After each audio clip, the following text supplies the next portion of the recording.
With all the latest big talking points, news and discussion from the football world, this is Football Central.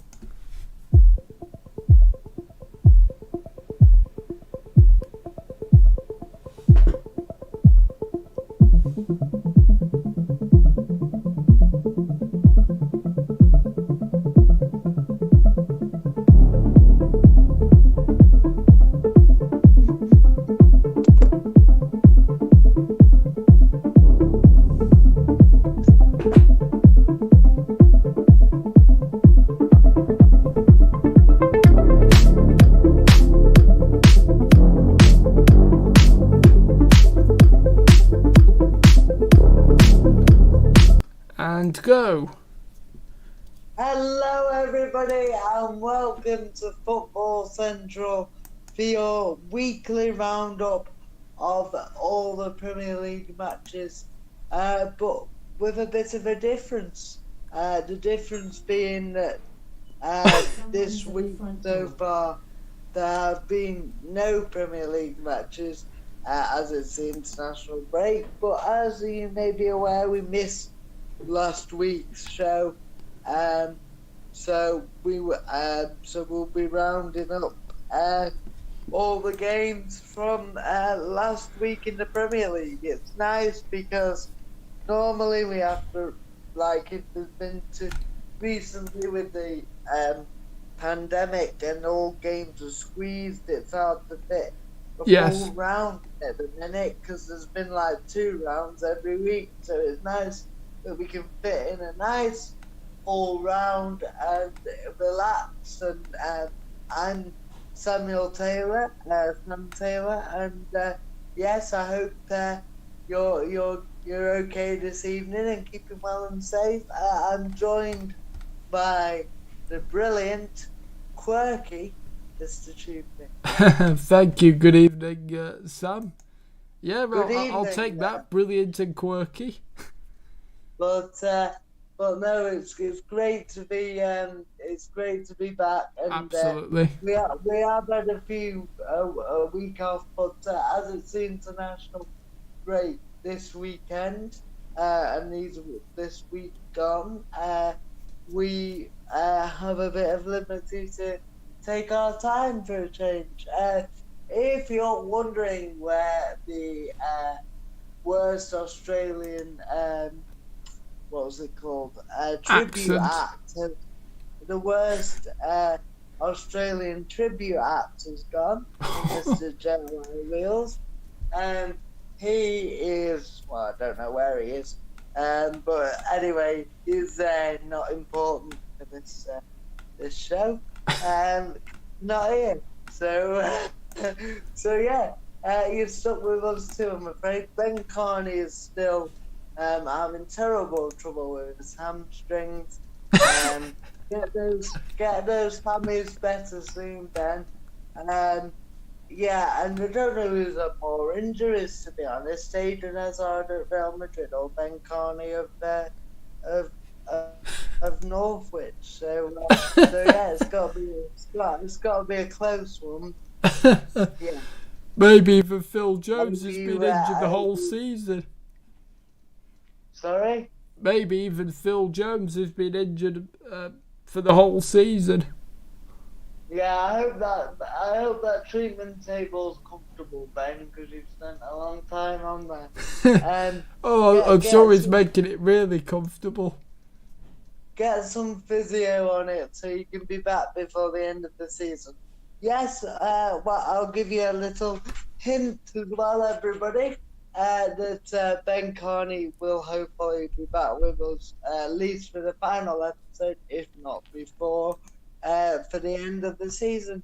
And now, if you haven't watched the show before, and I always like to say this, Will, because you never know, we might have new viewers. Yeah, absolutely. What on earth's going on? What are these 2 idiots doing? Yeah, well, we are 2 idiots, but we're lovable ones. And on this show, on this weekly roundup, we normally round up Premier League matches, the latest ones that took place, and also talk about the upcoming matches for the next weekend round of matches. Yeah, and we just talk about the games and the scores and the way the teams played and what we think might happen in the league, all that sort of stuff. It's a bit different this week as we were doing last week's roundup in the middle of an international break. But if you do have any questions or you want to have your say, please get in touch with us, and Mr. TubeMix will be keeping a close eye on that, won't you, I Mr. will, TubeMix? yes, I'll be sort of darting in and out, in and out. Good, Mr. TubeMix, good. Just make sure you keep away from me cat. Yes, he has a habit of looking at his cat. But yes, so that's what we do. If you want to have a chat about anything, any walk of football, so it could be your local team. I know that the grassroots football's coming back soon. So for all you grassroots footballers, men and women, boys and girls, if you want to talk about that, then we'd be delighted to talk about that. I just want to kick off the show, Will, before we get into the professional stuff, to say it's great that grassroots football's coming back, because the amount of people that love playing football that haven't been able to do it, you know, Yeah, of great. course, yeah. It's great. It's coming back because football's a massive thing for a lot of people, and a year out of their career has been taken away from them. So, yeah, good for you, grassroots footballers, and I can't wait. I love grassroots football, so I've got a beer in the hand, so I'll raise a toast to all the grassroots footballers. Yeah, and so it's great that sport's coming back. We hope you keep him well and safe. Like we said, even if it's not football on this show, if you want to talk about, I don't know, Boris Johnson's hairdo, then please get in touch with us. We just want to give you a nice distraction from everything that's going on at the moment as the weather improves as well. So relax, put your feet up, eat your chocolate. It's Friday night, so we all love a bit of chocolate on a Friday night. Absolutely. Get your wine out, your beers, and listen to us prattle on. But we will be taking your questions throughout the show or whatever you want to talk about. So I've waffled enough, so I will hand over to Mr. TubeMix, who is been a bit mixed up recently, so we'll be kind on him. But yes, Mr. TubeMix will go through the evening and get us rolling with the first game if he's got the fixture list up in front I of him already. I have got the fixture list, good. yes. Oh, good, he's prepared. He's prepared. There's hope for us all. All right, over to you, Mr. TubeMix. Thank you very much, Sam. Right, so first of all, let's just, because there's quite a few headlines in the football world. Now, you may know that Everton, their new stadium, Bradley Moore Dock. Yes, I'm excited about this. It's on the water, isn't it? It is, yes. So it's received final approval from the government, the club has said. And the club said they can now proceed, adding that it was a momentous day. And yes, so absolutely. And, do you think... Good for Everton. Big historic club, Everton is. If you don't know, they're one of the founder members of the Football League when it first began in the 1800s. So I think it's good for Everton because Everton deserve a top-class stadium. Not saying that Goodison Park isn't. I think it's been amazing for Everton Football Club. But yeah, and it's I know somebody that is an Everton fan, Will. My carer Paul, and he said that the stadium, I think, sort of goes through the water somehow. The building, like, around the water, or it's on the edge of the water, something like that. Which is it sounds quite impressive. Oh, right, okay.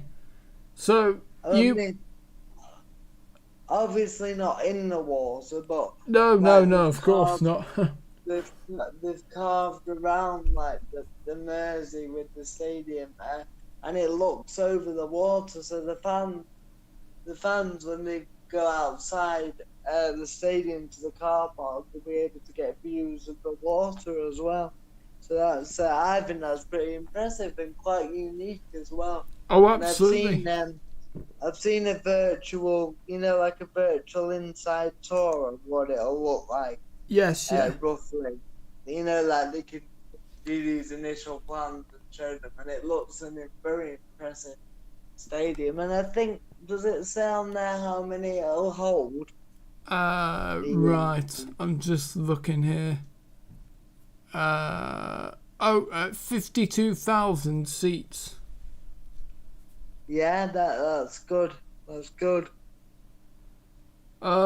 So do you think it's a good idea? Because obviously since Arsenal have moved from Highbury to the Emirates, they've not really had much success, and of course West Ham struggled to move from Upton Park to the Olympic Stadium. So do you think this is definitely a good move for Everton in your view?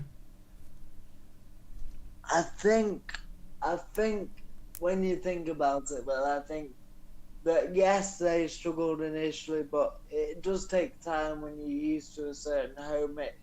People might say, well, it's only up the road and you're still in the same city and you're not far, but when you played for somewhere for so long as a club, it's not just for the players, it's for the club to adapt as well to new surroundings. Yes, yeah, of course, yeah. However, I think for Everton to move forward, and I think Everton want to take that next step forward from always being a higher mid-table side to pushing for Europe and the Champions League and maybe the league, as well as they might do eventually.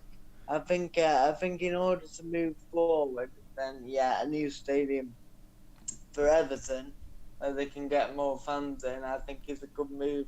And it'll also attract more players as well. I know Goodison Park does, but with all the facilities, the training ground facilities, I think are on site, and it looks amazing. So, I think that's the case anyway. Don't quote me on that, but but definitely a good move. And if it takes them a while to fit in, then you can understand that. But I think long term for the club, it's a good move because I think they want to stop being a nearly club and get back to the club they were in the 80s where they were winning stuff, so, and arguably the best club in England. So I think that I think Everton, it's a great move. I think all Everton fans are very excited. Does it say what year they're hoping to move in? 2024 it said, yeah. 2024, yeah. So it's a good move, I think. What do you think? Well, I think for the club to progress, it's a good move for Everton. Well, yeah, it certainly looks like a wonderful and being by the water, but also having seen West Ham struggle on their move. And obviously, Goodison Park, they've been there since 1892. So,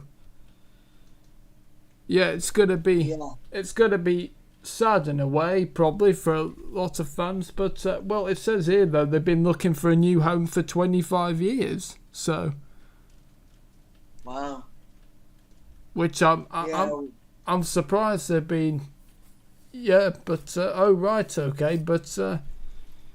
Yeah, well now, that's. I'm sure it'd be brilliant for Everton, and they're moving in a great direction with Carlo Ancelotti, it seems, and a new stadium will continue that, move, basically. Yeah, and I think people accept that short term there might be a bit of pain, like, with settling in and things. But Yes. longer term, but as a football owner and management team, as in the board of directors and coaches, you look at the long term effects, not just the short term. Oh, absolutely, yep. It might take them a year or two to really settle in, and not that they'll get relegated, or I don't think they would, but yes, then look, it might mean that in 15, 20 years time they win the league. So, and there's no reason why not. So a good move for Everton, trying to take that next step. I think they see City Stadium and Arsenal, like we've mentioned, and and I think and obviously Tottenham's new stadium. Do you think United need a new stadium? Do you, or no? Because Old Trafford holds the most people in the country, Will, in terms of stadium. Oh right, oh okay. Did you not know that? No, you can fit about 85,000 in Old Trafford. Nobody else. Blimey, that's a lot. Now, in terms of the facilities, like the changing rooms and stuff, they probably need a revamp. As in, you look at Tottenham's facilities and they're far better than United's facilities. Well, I don't know. I think when I went for the tour, in Old Trafford, and seeing the changing rooms, the guy that was showing us round, said that, I don't think Sir Alex, really is that keen on the new changing rooms, particularly. Yeah, but if you look at like Tottenham Stadium inside, not just the ground, but the actual, the walking and everything, it's a lot better than Old Trafford. But that's because Old Trafford's an old historic stadium. It's never going to be. You'd have to pretty much knock it down and build most of it again to make it look as good as Tottenham's infrastructure. Although, they're there to watch the football at the end of the day, and we hold the most fans. So until people start holding 150,000 fans, clubs, then I don't think United need to worry. And we can just keep extending their ground and stuff. But I think a revamp for Old Trafford, just a bit more of a lick of paint. Oh, yes, yeah, definitely. New flooring and stuff like that. But no need to move. I think the next big club to move, or the final one for a while, in the next few years, and I'm surprised it's not been muted before, because they have just built a new stand, I think. But I always thought Chelsea might want to move, because Stamford Bridge is not particularly big, is it? No, it's not. Compared to Old Trafford and all those places. So I think eventually Chelsea will be the next ones after Everton, of those big clubs to, and when I say big clubs, I mean, like your United, your Liverpools, your Arsenals, your Tottenhams, your West Hams who have already moved, your Evertons will have moved. I think Chelsea eventually will look at it and go, yeah, we probably move. But there's nothing wrong with Stamford Bridge. It's a great ground, and the players they've got are amazing. So, what do you think for Everton? Will, do you think it's a good move? Yes. I think, of course there'll be a little bit of pain, but always when you move house, or you move to a new job, there's always going to be, that bit of nervousness, and it takes time to settle. But no, I'm sure it looks really wonderful, by the sea, and you could imagine it, you know, being on a sunny day, you know, looking brilliant. Yeah, and it's you know, and football grounds do date, you know, like Old Trafford, because it holds so many. You can add things to, but certain grounds, you know, are ready to be let go, and maybe Goodison Park's one of them.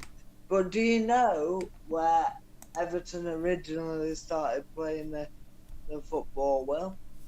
I think it was Anfield, wasn't it? Yes, well remembered.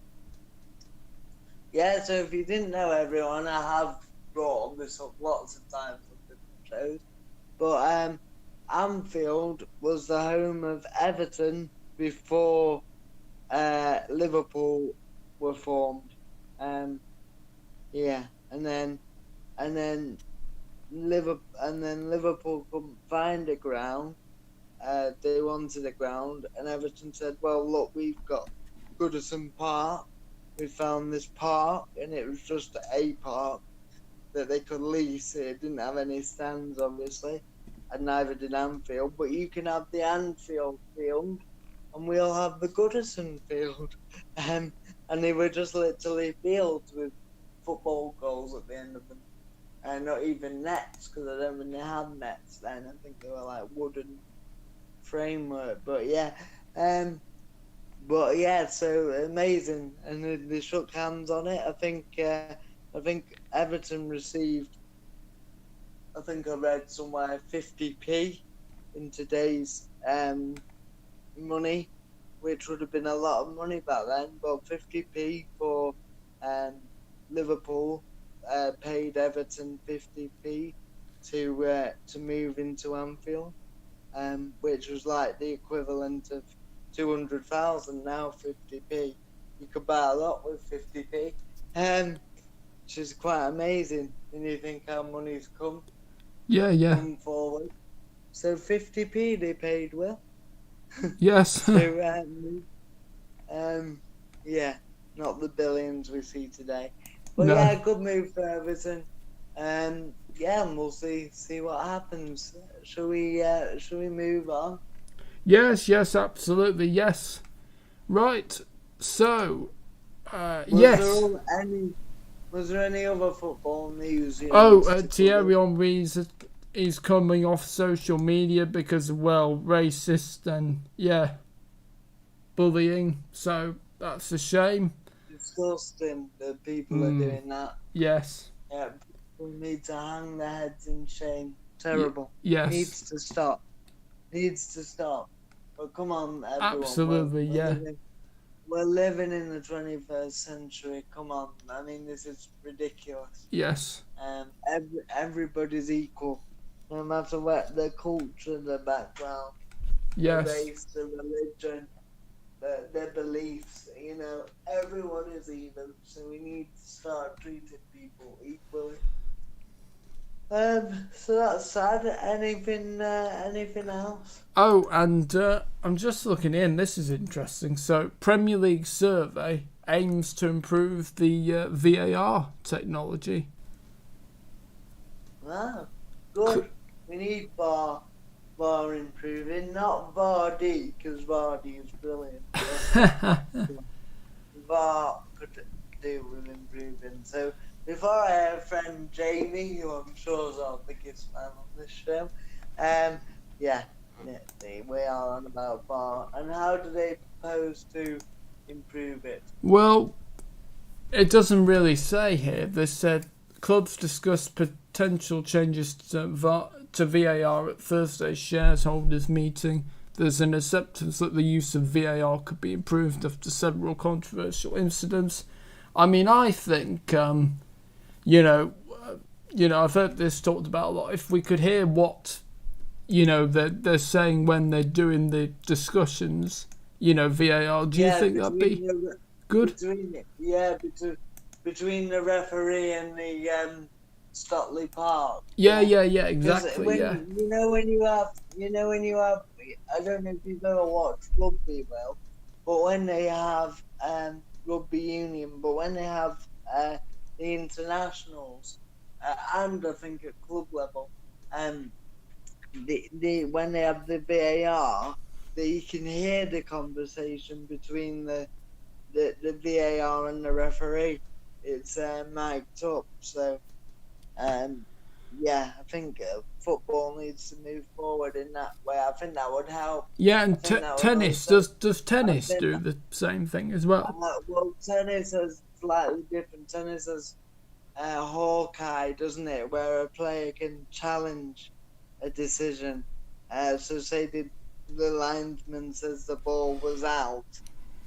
They have 3 challenges where they can say, "We'll challenge that," and Hawkeye looks at whether it's out or in. Yeah. Per set. So yeah, so I think football's been behind on this, but well, we're catching up, and we do need. I think that's a great suggestion, and I think if you could have speakers as well, so that the crowd could hear what was going on Absolutely, yeah, and have it on the big the screen as well on the stadium as yeah, well. and also the sound as well, so that the ref, so that the crowd, even if they get the wrong decision, there'd be a there'd be Hello, a hello. far big Oh, there'd I be a think we have far JLI Wheels on the line. there'd be a far bigger acceptance, and there'd be a far bigger acceptance, even if a VAR decision was wrong in the eyes of the fans. There'd be a whole bigger acceptance if it was if it was projected around the stadium and they could hear the decision that would be made. I think Yes. part of the frustration comes from fans. All right, whether you agree or not, but they don't get the reasoning for it. No. And I think another plus another thing that should be discussed, which isn't completely related to VAR, but the referees should be interviewed after the games, you know, like the managers are. Okay, In what? my Why opinion. do you think that is then? Because I think it'd be good to get the wider referees given that decision. Why if the managers and players get interviewed, should the refs not? You don't hear anything from the refs other than the match reports and what's in the media. So yeah. So Okay, yeah, I think I that's agree with interesting that. actually. Yeah. No, I agree. Mic'd up VAR so that you can hear what's happening between the referee and Stockley Park, like you do in the rugby, and also big speakers around the stadium to the audience can hear, and referees And the big being screens, yeah. interviewed. Hello, Dale. I will. Sorry, I wasn't ignoring you. Just wanted to finish my point. But welcome, buddy. Hey, sorry I'm late. No, so I thought I don't know if you saw my intro, but I did. It didn't go unnoticed. Don't worry. I didn't know. I'm a very busy boy nowadays. What are you doing? Are you working? No, I was spending some time with some family. Well, electronically, but you know what I mean. It's the same thing. Oh yeah, of course, fair enough, yeah. Are you sure you want to be here? Because you can back out if you want. Oh, I've just dropped my phone. Hang on a second. No, yeah. I was gonna stay on for a while to talk to them, but our connections weren't very good, so I just thought I'd leave it. Fair enough. Right. Well, what do you think about VAR? Will was just giving us some of the headlines, John, and saying that the discussing VAR, and then Will said the best thing you said for ages that refs should be mic'd up with Stockley Park. No, I completely agree. Yeah, I've always, I did see that news article where it talked about referees being mic'd up and talking about ways to, sort of help fans understanding of VAR decisions, and I completely agree. There has to be something done. There just does, because it's at the point where fans are really hostile towards VAR.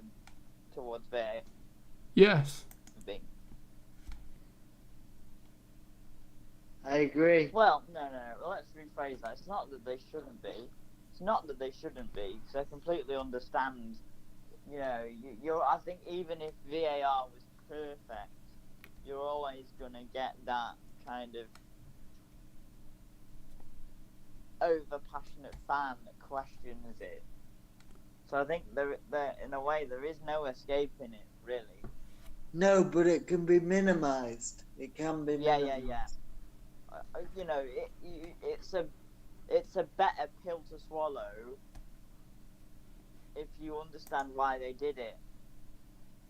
Even if it's the wrong decision, you think it Whereas is. I feel like with the more blatant ones, when they slow it down, yeah, it makes sense. But you know, with the ones that aren't so obvious, yeah, it's difficult for sure. Where were we up to, by the way? Well, just going through some of the headlines, really. So, what is the... Sorry, because, you know, we have not done a video in a long time, it feels like. What's the purpose of today's video? To go through the last week's Premier League matches, we were just discussing some headlines, and we started a bit late, as you can probably tell. Oh, right, okay, so I've not missed loads, right? No, you've not missed loads. And we've also talked about Everton Stadium getting approved as well. On the water. So they've been on about for years, haven't they? Yeah. So, yeah, that's good news to hear.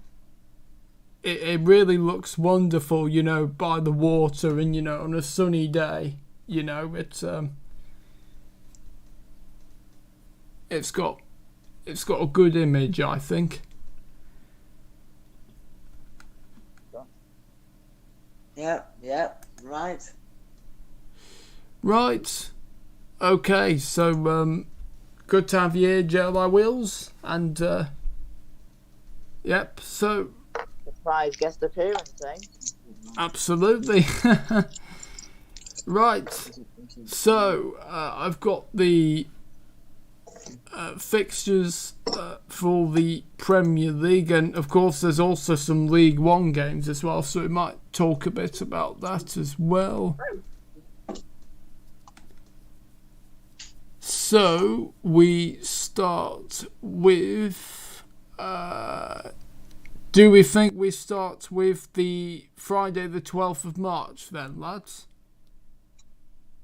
Friday, Yeah. well, bloody hell, that's 2 weeks ago. Are we Oh, going that sorry, far back? right, hang on. So, oh no, no, we'll start Saturday the 13th of March then. Oh, right, okay, so, yeah. I take it you just want to cover everything that we've missed then? Yes. That's I don't know if you can hear that, by the way, but it is absolutely hammering it down, and I think it's hailstone, so if you can hear that... I could hear some rain, and just before we start, I do apologise to anybody if they heard my you-know-who saying somebody's at the door. Right. Yeah. You know what, Will? What? I think we start on the... Well, when was the last round of fixtures? What date? Yeah, do you know what? For Will's benefit, we can quickly go through it. Didn't me and you do that, Will? I'm sure we did that. Trying to think, 13th of March. We did. It's just we did, yes. Sorry. Right. Okay. So we start from the 19th of March then. We did do it, didn't we, Will? We did, yes. Yeah, we obviously didn't do the 19th of March because Red Nose Day and I was watching Comic Relief. Oh, it was FA Cup. It was FA Cup games, wasn't it? FA Cup. Oh, it was, yeah. So we could talk a bit about the FA Cup games as well. Right. Yeah. So we got Premier League and FA mixed in, everyone. Absolutely, yeah. And maybe we'll talk about a few of the international results as well, maybe. Yeah. the first game that you're looking at is Fulham versus Leeds. Yeah, so usually I would want Leeds to win because I love watching Leeds play, but I really wanted Fulham to win this one. So I was absolutely gutted for them that they lost. Yeah, and they obviously they've been stopped. They've been stopped in their progress by some good teams. So I wouldn't be too disheartened if I was them. But Will they stay up though? Do you think still? Yeah.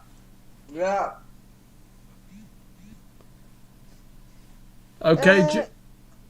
do you know what?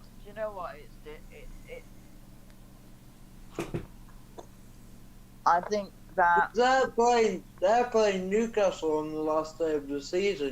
That's gonna Yeah. be a tasty one, isn't it? at the end of the day, there's 2 points between them, and Newcastle have got a game in hand. Yeah, well, not great result for Newcastle at all. But I was very pleased that Brighton won. I was so happy. Yeah, and Brighton have picked it up massively. I watched them. I think it was the weekend before against Southampton, and they were very good. Yeah. Going back to the game though, what do you think about Fulham and Leeds? Yeah, Well, sorry. I'm just gonna put this out there before we talk about any football. Okay. Due to being busy and sort of not being in the best place the last couple of weeks, as I've been struggling working from home and this, that, and the other. I've really lost touch with football a little bit. So No, that's fair enough. I haven't watched any football probably since the last time I did a video with you guys, which was about 2 weeks ago. So don't worry. The good thing is you don't necessarily need to have seen the matches. I'm sure there's plenty that we often cover without having seen the match. So.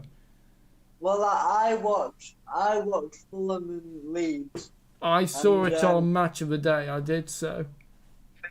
And do you want to go through the goal scorers first, Glenn? I will, yes. So, Anderson for Fulham in the 38th minute, assisted by Luckman. Patrick Bamford for Leeds United in the 29th minute, former Chelsea old boy, assisted by Jack Harrison in the 29th minute. And if that wasn't enough, Bamford got an assist in the 58th minute for Rafinha to make it Leeds United 2, Fulham 1. Rafinha, I think Rafinha's been a great signing, by the way.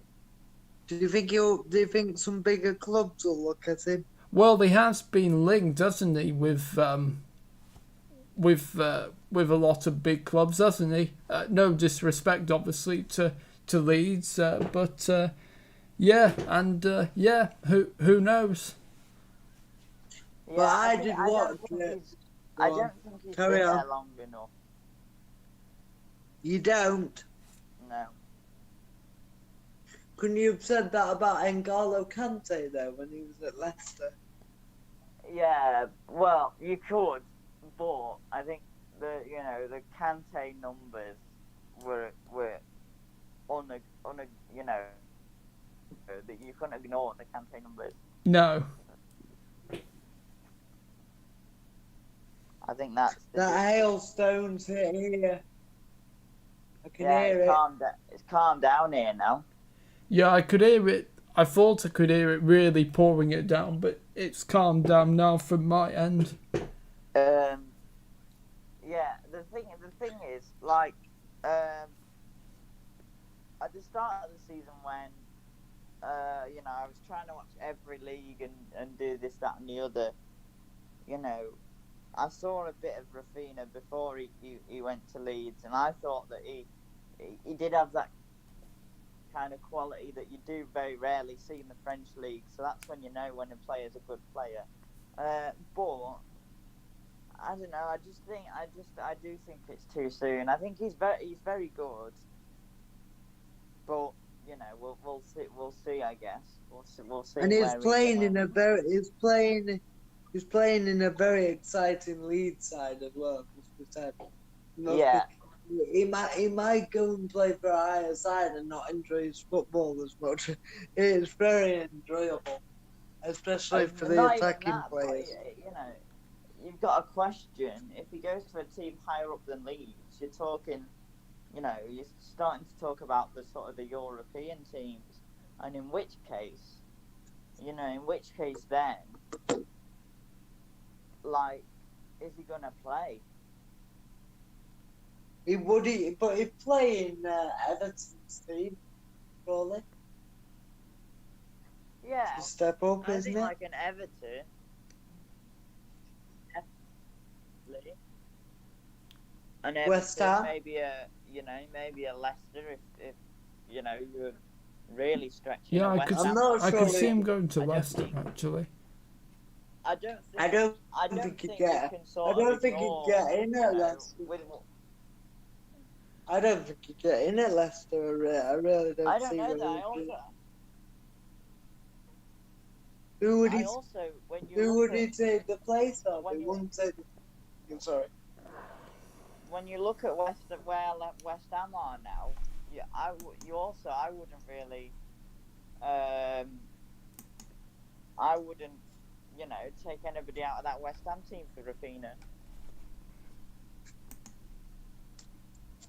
Yeah, yeah. You know, I agree that they're very well balanced, and I think you the know, two you Czech can't. lads. Let's say for example, you were going to play Rapina on either wing or at centre midfield or at striker, for example, right?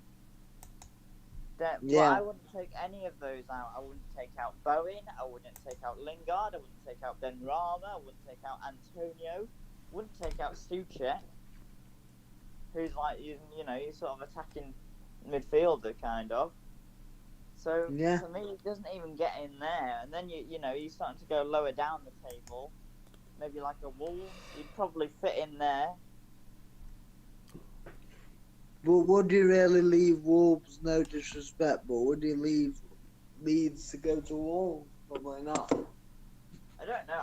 I would, because I still think, although they've not done great this season compared to the high standards, there's still a lot. Yeah, but what are you? about Wolves But side. football's about progression. What are you gonna get at Wolves that you don't get at Leeds? You're not gonna get. You're in the same competitions. European football, because I think that although Leeds play in an exciting way, I don't think in modern football it's sustainable enough to take them to the higher level. Well, they'll probably adapt. Yeah. Slightly. Yeah, but I don't know. That's one of my problems. That's one of my, not a problem, more a worry about Bielsa's style. Is he's not a it's the same blood and thunder kind of kamikaze style at Leeds all the time. I do think what he's done for some of those players that were going nowhere is amazing. Oh no, I'm absolutely not. I'm not bagging him out. I'm just saying that I worry where the progression is for Leeds. Do you feel Leeds are one of those sides that if they're not careful in the future, if they carry on playing the same way, they could get relegated? Oh yeah, it's like Leicester. They won the league, and then everybody figured out what their main tactic was, and then they finished like 14th or whatever the season after. Well,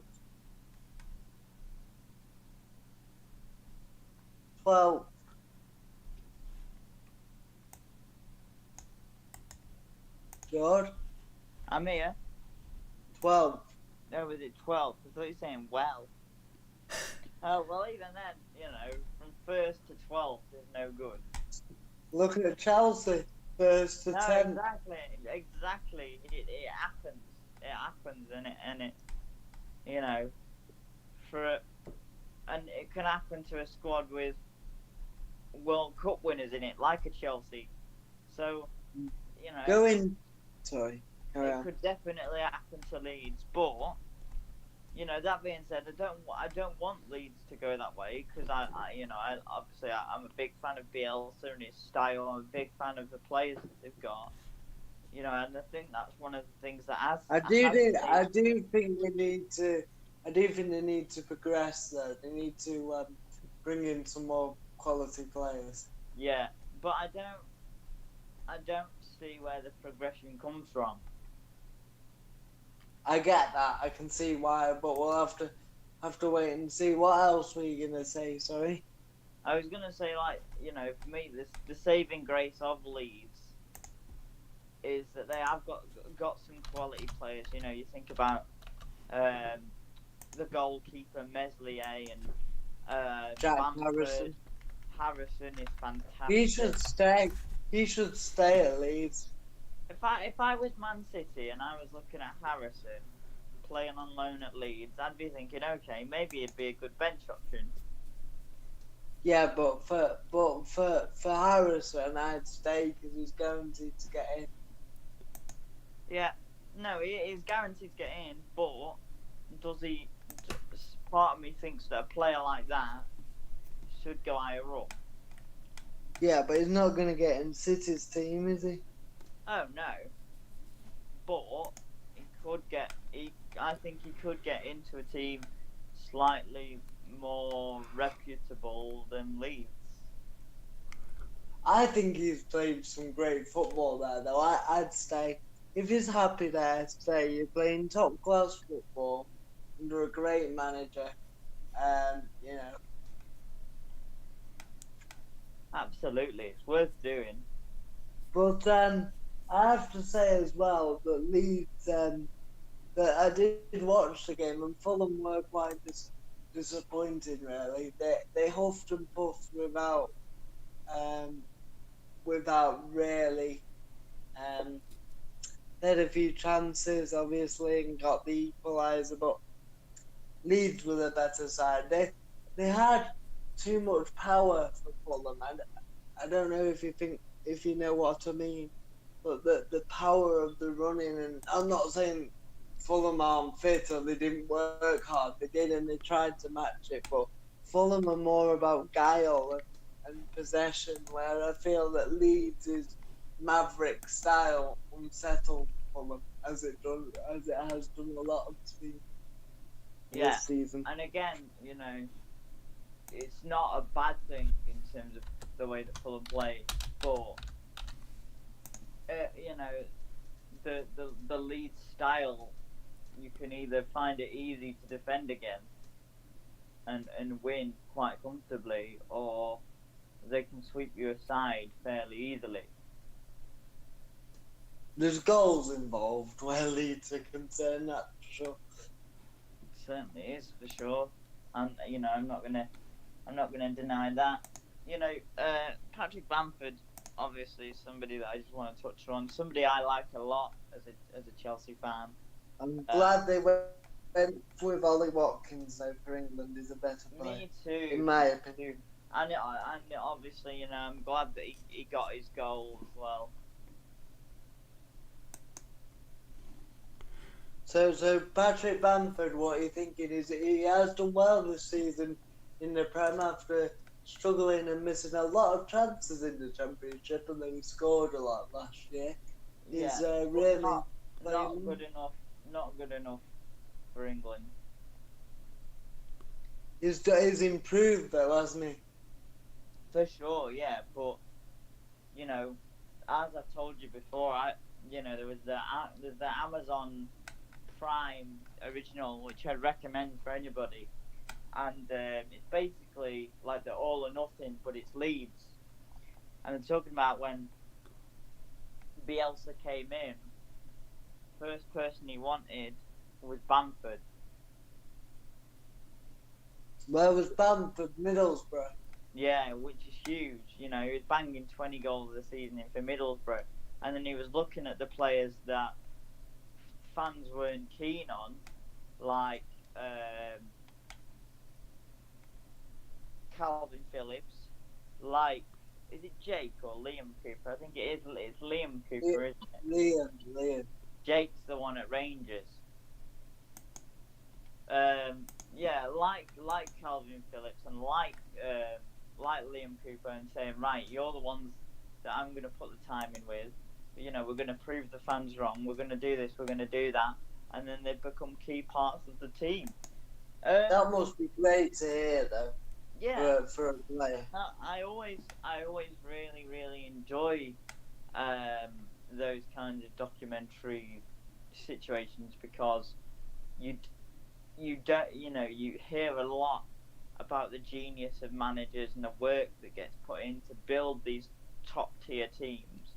You know, and I watch loads and loads of podcasts and this, that, and the other about lower league players, and you know, when you listen to the way lower league players will talk about their career compared to the way that top, you know, even the lower top division sides will go about it, you see why they are where they are. Do you know what I mean?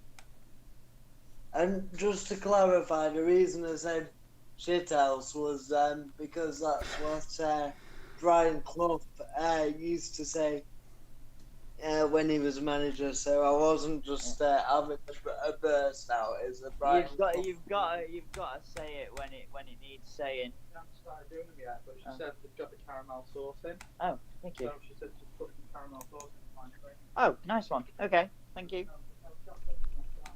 Oh, okay. Okay, sorry, just a little bit of a break in play there while I get McFlurry. But no, have you gone to McDonald's? Yeah, my dad's just been for my brothers. So. Oh, brilliant! What have you got? I just had a McFlurry. Oh yeah, what McFlurry? Well, I asked for the cream egg one because I thought the cream egg one had started coming out already. But I've had that before. It's nice. It is, yeah. So apparently the woman should put some caramel in the ice cream. So. Oh right. Oh yeah. Brilliant. Yeah. So. But yeah, to get back to the Leeds point, I like Bamford a lot. I think he's the kind of striker that every mid-table team needs. You know, he's not fantastic. He's not got enough for England, but he does the job and he scores the goals. You know, he's not a Vardy, he's not a Kane, or even a Watkins. Or Danny. But you know, he's worth being that first choice. And he works hard. And I think when we do have the discussion about England, you know, it's going to be quite interesting, because I read an article earlier on about is our selections getting harder and harder for Southgate, and I believe that they are actually. I think it's good though. That's a good thing. It's healthy. Yeah. It's good competition. You'd rather have two people fighting for places than scratching around like we have done in the past. Shows that the English players are improving. Jesse Lingard got man of the match, Will, yesterday. Yes, I saw, yeah. He was brilliant, supposedly. I know it's only San Marino, but... Well, he got an assist, he did, I saw, so... The keeper played brilliantly, though, and to stop about 5 shots that Lingard had. He played well there, keeper. I think their keeper's alright, but that's only probably because he faces about 40 shots a match. You made it sound like his name was Keeper. I could just imagine Keeper. Keeper. Oh, what a fantastic goal. It's keeper. You alright?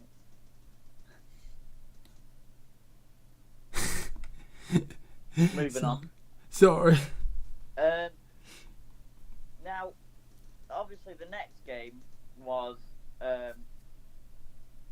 think it was on during the Champions League games, wasn't it? And it was Brighton against Newcastle. Yes. The Champions League games. Yeah. No. Yes. Don't confuse me. Honest. You mean a FA Cup? That's it. That's right. That's the one. I didn't see this game, I have to say. But, the one thing that we can say is what a great turnaround from Brighton at the moment. Yeah, they should have never got themselves into that position, but they're actually starting to put the chances away finally. I don't know, that for me, other than Fulham staying where they are and going down, Brighton is still the most at risk. Well, even more than Newcastle. I honestly, I think if Newcastle went down, that team would be in an absolute state for years. I think if they went down, they wouldn't come back up to the Prem for a number of years. So I just can't see it, any of the people involved letting it happen. Well, what Yes. do you reckon? What do you reckon, mate? What? Sorry, mate. I just blanked out a bit. On Newcastle and Brighton. Well, I was very happy for Brighton, obviously, yes, and Newcastle, they could really struggle to stay up, and I'm really hoping they go down because it'd be quite good to see them go. Yeah, okay. Alright, I'm gonna ask you a question. On what grounds would it be good to see them go? Well, one, because I don't like their owner, Mike Ashley, so that's one. Right. Join a queue of every single Geordie fan there is. Two, they don't play good football, so the teams that don't play a good style of football, I'd be happy to see them go. Right, I'm sure the last time we did a video, we had a debate about this, but okay, I'm just going to let that one slide. And- by. Not everybody can be Barcelona, but carry on. No, Yeah, no, I okay. know. And what was the third reason? I can't remember at the top of my head at the moment. But it'd be good to see Newcastle go. I'm hoping they go down. Oh, I don't know. They're such a big club, though. That's To it. have I New- don't- I don't- to I don't have like- Newcastle- I don't to like have it when the big Newcastle- clubs go. To have Newcastle and Sunderland playing outside the top flight at the same time is such a shame. I agree. Same with Nottingham Forest. Playing Oh in the yeah, Championship. it'd be good to see Forest back in the league. Or It even would. even a team like Portsmouth. I'm like, what are they doing there? Pompey. And I know, like what happened with Portsmouth, and same with Bolton and Blackburn, and teams like that were round the Premier League for such a long time. A lot of it with Bolton and with Pompey was to do with, finances and what have you, and maybe eventually they will work their way back up. But to me, it's still upsetting to see a big team, not be where they should be. I agree. And I think Newcastle are in danger though. But going back to the game, I do apologise, everybody. I did see the goals, and I thought Newcastle. I didn't see the game, but I saw the goals, and I thought Newcastle's defending and just walking around. I know they've got injuries, but they didn't run. Terrible. Brighton were all over him. Right. Yes, Yeah. they definitely were, yes. Do you want to go through the goal scorers? Absolutely, yes. So, let me just find it again. And just for my money's worth, I think Brighton will survive. Oh, yeah, I definitely think Brighton will survive because there are far worse teams than them. So, West Brom, they're probably going to go down. Well, at the end of the day, I think the discussion about who's going down and who's staying up now, for me, West Brom are 10 points clear, they're gone. Sheffield 10 United, points behind. Yeah, 10 points behind, sorry. 10 points behind, they're gone. Sheffield United were gone after like 10 games of the season, let's be fair. Yeah. If I was a betting man, which I have been in the past, and it never works out for me, so I'm not going to go for I'm going to go for logic and say that although I like Fulham, and they're the one that want to stay up the most, and they're most likely, logically at this stage of the season, to hit sort of a bad run of games, which they have done because they've come up against some strong teams, doesn't work in their favour really. No, valid point. No, although you could say that Liverpool result makes up for the Leeds result. You know what I mean? No, it's true, and that's the thing with being in relegation fights, isn't it? You can play like shit one where you can get beat 3-0, as long as eventually somewhere down the line you can, pull off Nick a win, yeah. So you don't think West Brom have it in them to do a Leicester? I actually don't anymore, no. No, I don't think they have the players really. I still believe in the Big Sam factor, but I don't believe, like Will, I don't believe in the players they've got. But Leicester were bottom of the table, 10 points adrift, with about the same games left. So who did sorry to go off topic, but who did this Leicester when they were the Great Escape? Nigel Pearson, I think. Who did they have in their team? Mahrez. Okay. Vardy. Cambiasso, Schmeichel, Morgan. Robert Huth. Oh gosh, so quite a few that were in the later title-winning side as well. Not heard of Cambiasso. That was what it was about the title win that was so amazing, is that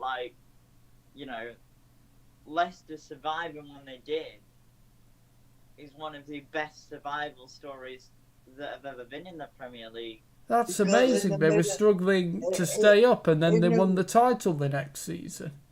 Yeah. Well, in April they were beginning of April they were 10 points adrift of safety, and then they survived. Finished 15. Funnily enough, the game that turned it around, the game that started it, I think it was a 2-0 win, or it was definitely a win against West Brom. Yeah. I think it was 2-0. I think that's the one where Jamie Vardy took it round Ben Foster and scored. Tony Pulis in the driving seat for West Brom, I think, at that point. It might have been Pepe Mel. I don't think it was Pulis. Oh, right. Right. Where's Pepe Mel now? I was going to say, I think he's at Betis, but I think Javi Gracia's there now. I don't think it is Pepe Mel. Pepe Mel, that's quite a funny name.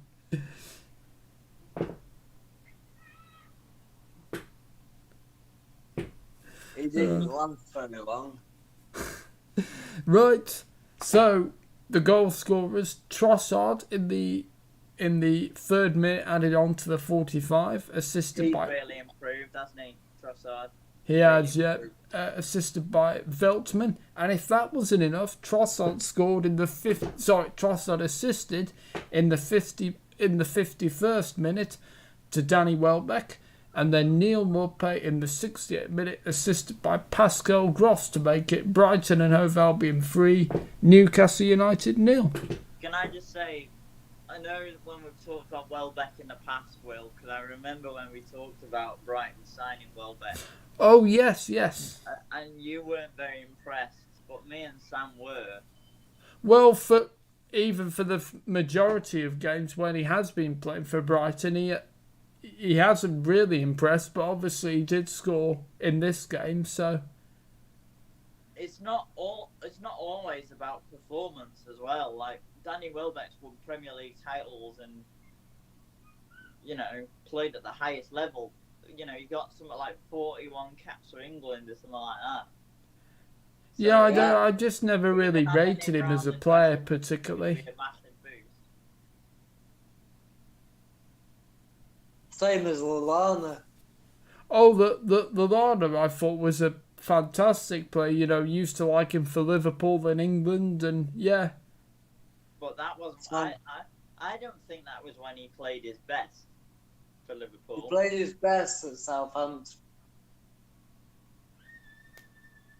Fair enough. I was out of football then. God. That Southampton team was like, the only weakness really was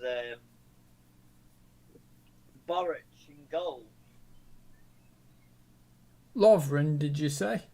No, I said Boric in goal. Lovren was great. Did you say Boris? Boric. Artur Boric. Never heard of him. You know him, Sam, surely.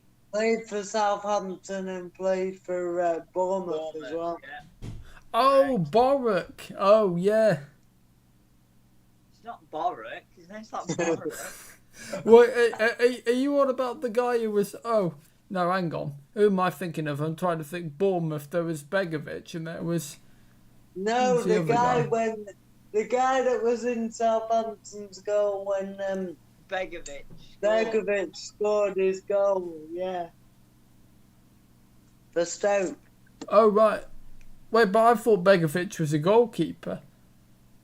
He No, is. that's the point. He scored from a goal kick. Oh, sorry. Right, okay. Or a pass back, I can't remember. It was a pass back, wasn't it? It wasn't a goal kick. Yeah, it was, I think it was a pass back. Because it was windy, wasn't it? It was a windy that was night. it. The bounce killed him. Oh. Oh, that's funny, I bet. I have to say, though, Boric could make some great saves as well. You never knew what he was going to do. The thing is he was a good shot stopper, but he had problems in him. He had errors in him. A bit like Aurelio Gomez. Yeah. Until he joined Watford and refound his career. But Artur Boric. I'm just looking here. Is it him? Yeah. Yeah. Oh right. No, I don't think I've heard of him at all. You must have done. Well, mind you, if he's played. Oh no, hang on. I think because he was Bournemouth's first choice, wasn't he? For a good year or so, yeah. Yes. Sorry. Yes, I have heard of him actually. Yes. So, what game were we on? I'm so lost. Oh, Brighton, Newcastle. Sorry. Yes. Newcastle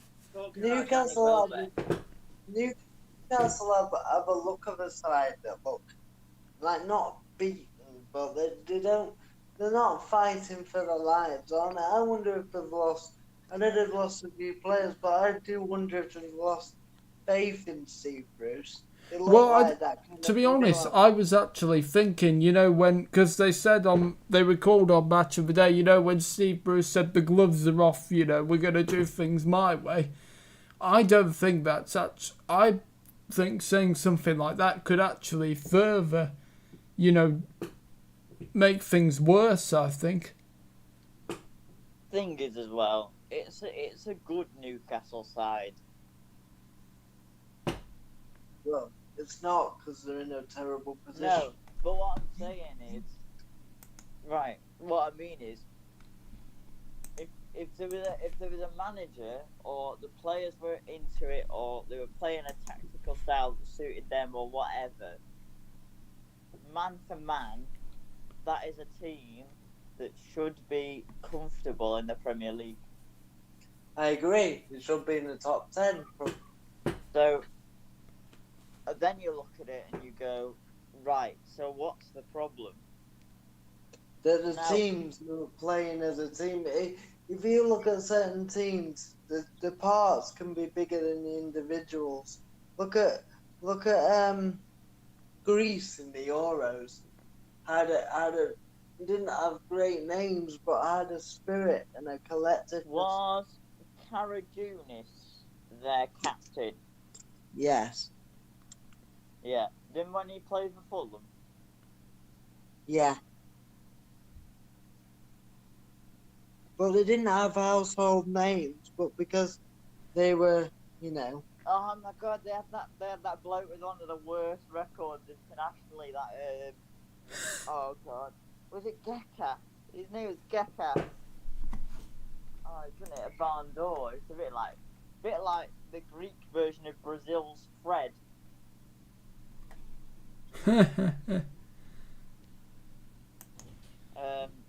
But yeah, no, I think. But you see my point, don't you? The sum can be greater than the part can be greater than the sum of its parts sometimes.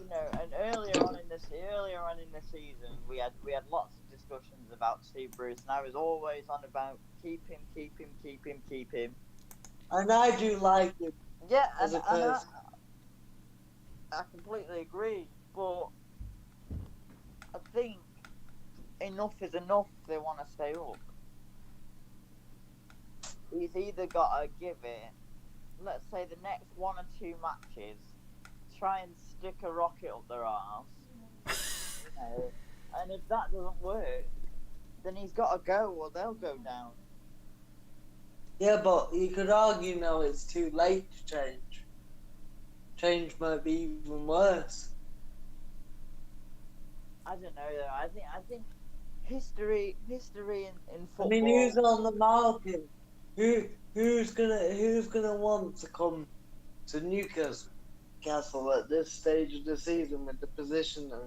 If they're in 10th or 11th, it might be different, but they're in 17th. Who's gonna want to come to Newcastle at the minute? Okay, if you were Rafa Benitez, obviously. He won't come back. No, right. If you were Rafa Benitez, what? And this is knowing what kind of players he likes, how he wants to play. If you were Rafa Benitez and you were loved by the fans, you enjoyed the style of football, what would Mike Ashley have to promise to get a Rafa Benitez back? Yeah, but then to back him with money.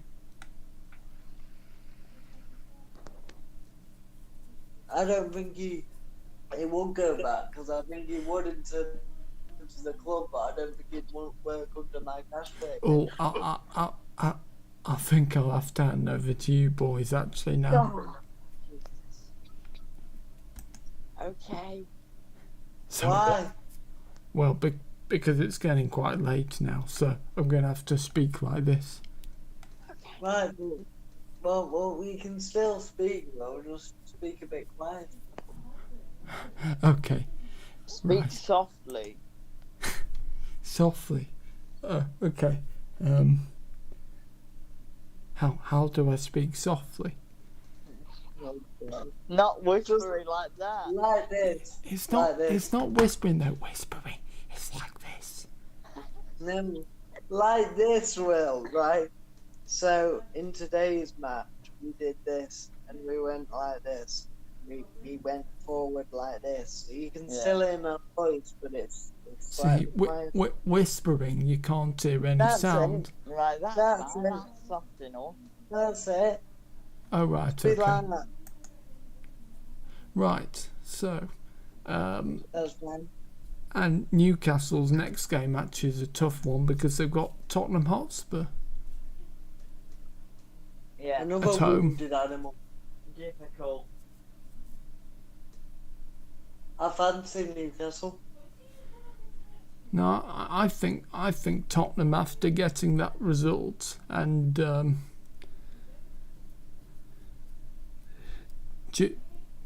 you know what made me laugh though? Mourinho saying we failed at the basics of life. I don't think they played that well though against who did they beat? I can't remember. Villa. No, was a bit of you should have seen his interview, Mourinho. You could tell he wasn't happy, really. No, they didn't play that well. They got a bit lucky. Isn't it funny how he dropped Bale, and then they've not played so well.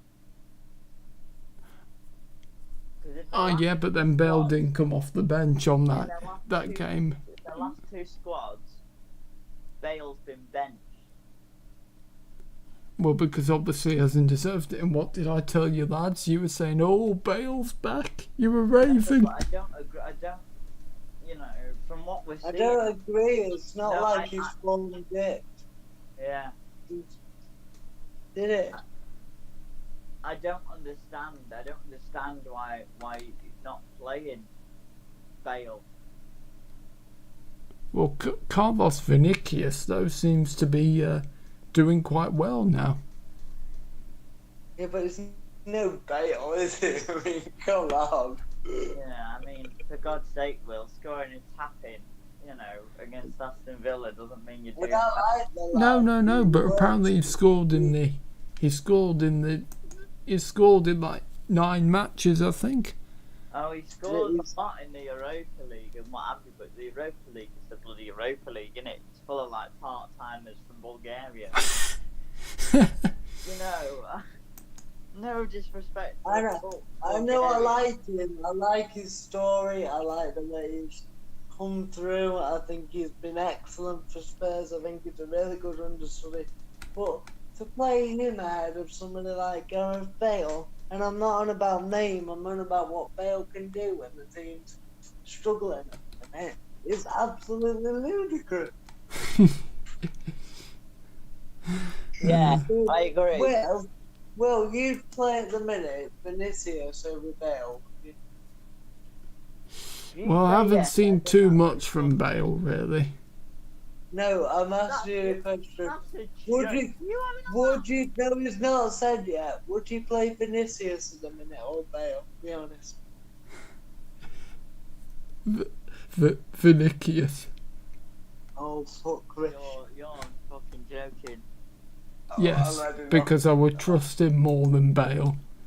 Even though Bale's done like really well. Yeah, but that seems that good spell has ended now.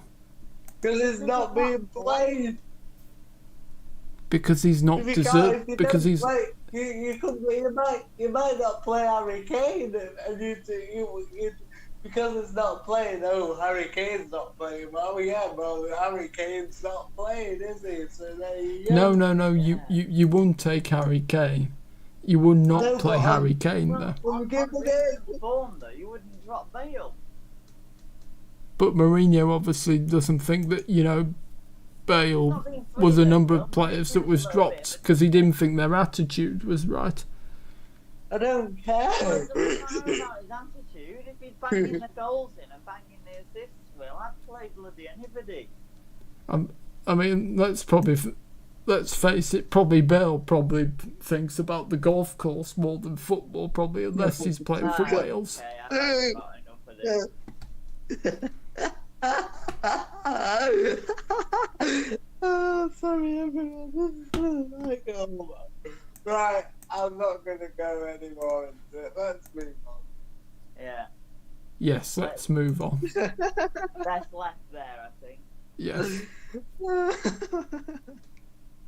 I've never heard so much shit in my life.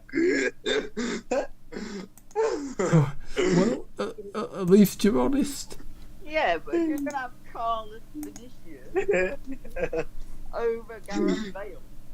It's like, Yeah, I would definitely 100% have more trust in him than ever in Bale. but they don't know anything. Oh. Where did Carlos Vinicius even come from, Will? Do you know which team he came from? No. Yeah. Do you know how old he is? He's How old quite a young lad, isn't he? I think 20, 22, 23. Yeah, I think you're right. So, you didn't know where he came from.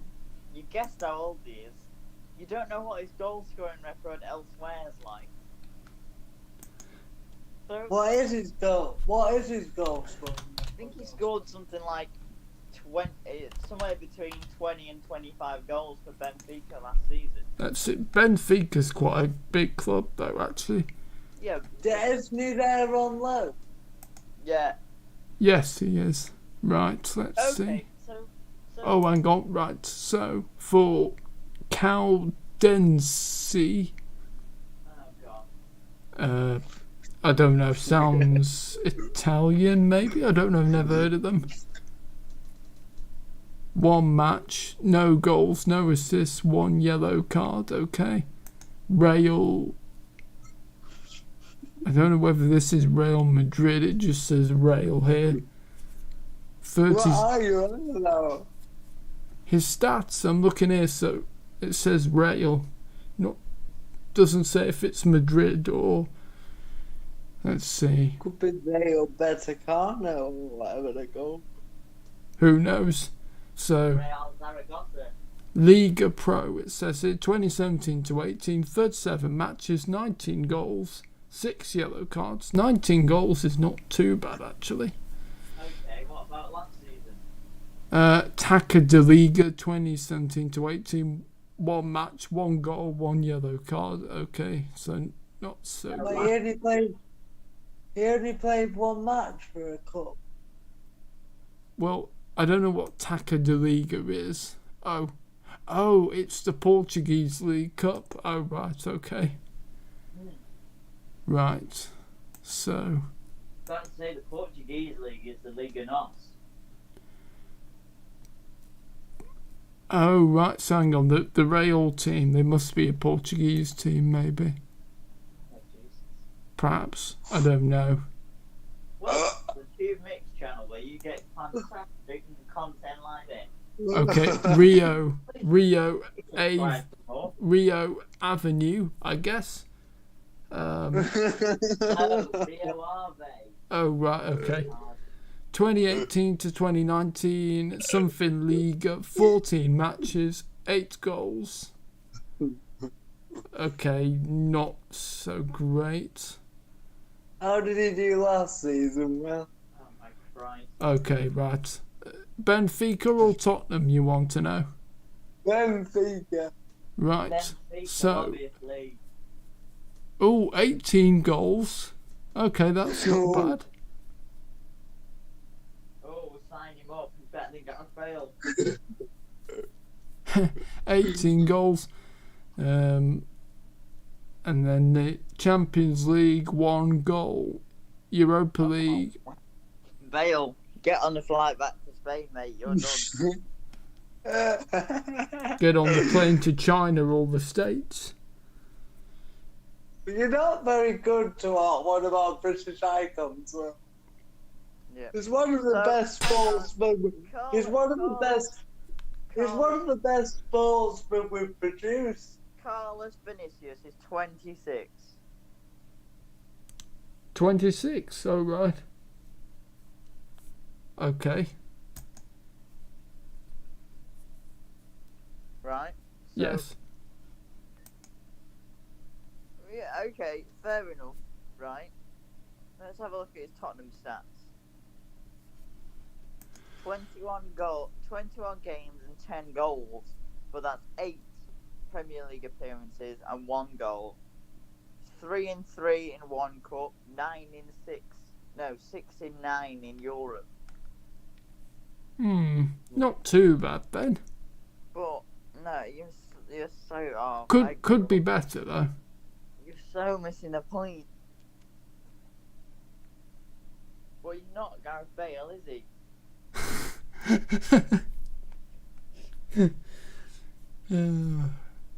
So you'd take some Brazilian nobody, no disrespect to Vicinhas, over Gareth Bale? Yes.